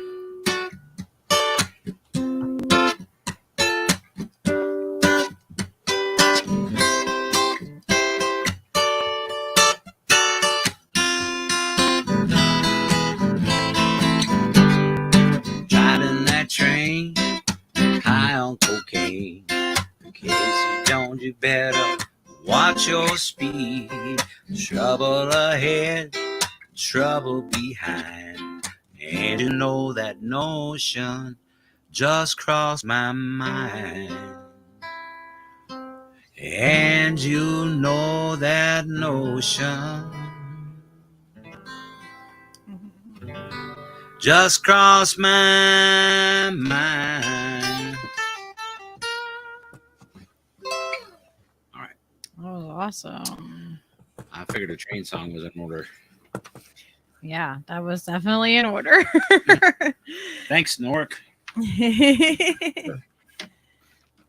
yeah. Oh my gosh. Thank you so much for coming on the show. Like, I think it's so important to get this information out there. Appreciate it. Absolutely. I think we got to get more people to talk about it. The thing. Absolutely. Lucky was the Ajax lady in the Cheech and Chong. What? Remember the scene? They're sniffing Ajax off the paper plate. Oh my God. She does the crazy sounds, the elephant noises and stuff. Oh my gosh, really? I love that. Yeah, we're gonna really. I'm gonna have to get that clip for you. I know the clip, but I need to watch it now again and refresh my memory. Open up. It's me, Dave, man. Oh my gosh. Well, all right. Well, thank you so much for coming on. Where can people find you besides, you're usually around in our chats and stuff, but where else can people find you if they want to find you? If they want I really don't have my own channel. Well, you just have to come back on and we'll have to cover some more stuff. I love it. I love when you come on. You just let me know. Yeah, good times, man. Thanks so much. Seriously, let me know. Like we can cover it. I was hoping that my first book would sell well enough that I could retire. Now, do you have a book out? No, it's not out yet. It's actually about an AI. So I made an AI in 1991. Oh wow, that's really cool. So it did really well.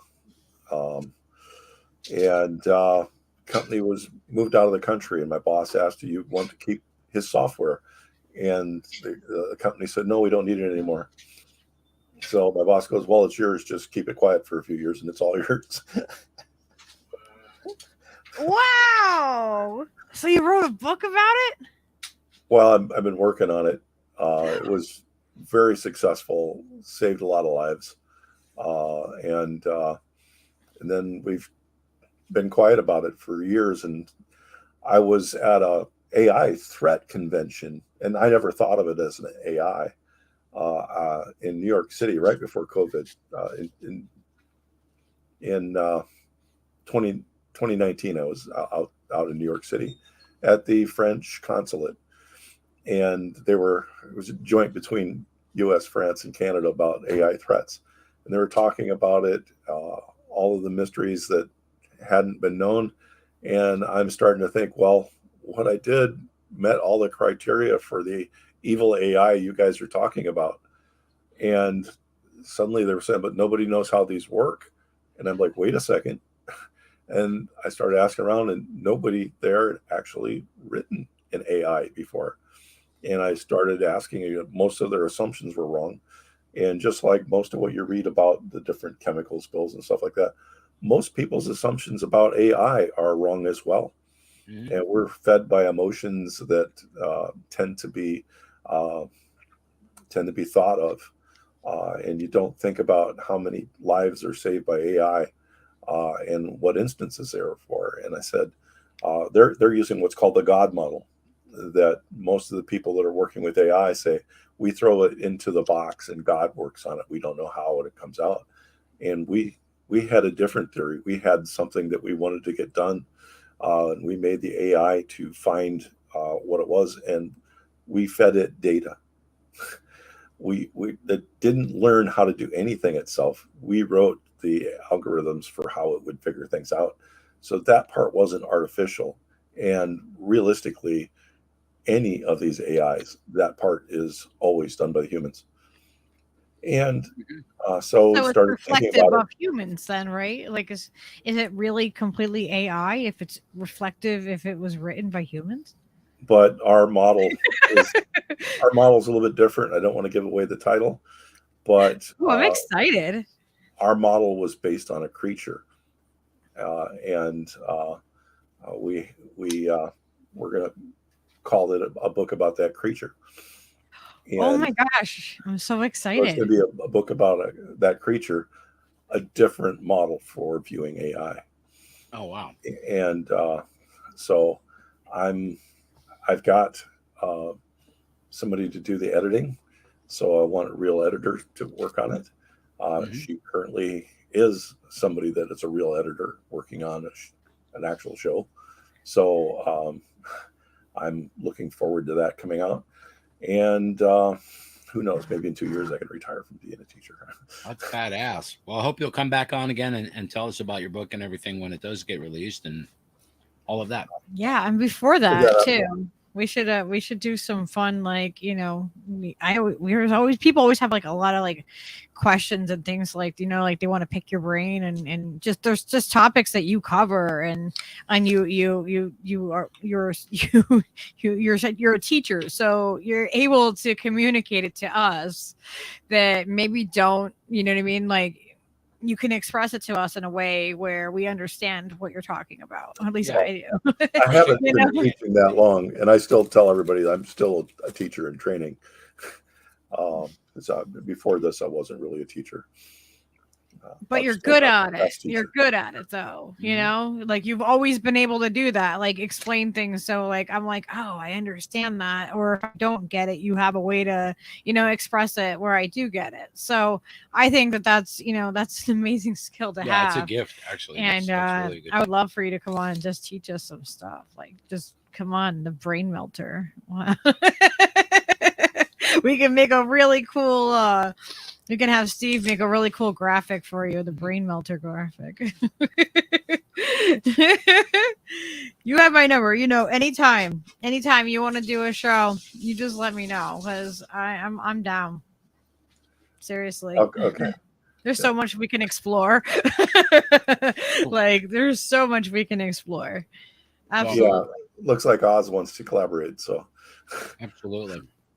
Yeah, that would be cool. Yeah, I love bringing people. You know, like I don't know of anyone else that really like kind of like does that. Like, kind of pulls the people from from the chat. Like, hey, you know, you have knowledge about this, and so come teach the class. You know, I think that it's so cool. Like the way that we have this community built. You know, like where everybody knows that if they can contact me and we can do a show together, you know, and whether I agree with people on things or not, we can still work together and do a show together. Yeah. Well, thank you, Snort, and everybody still hanging out with us. We're gonna wrap this puppy up, put a bow on it. Yes, absolutely. Thank you. Excellent Sunday, early Monday. Yeah, this was great. See you all. All right. How do I pull out? just back straight out. Oh my gosh. All right. Bye, guys. See ya.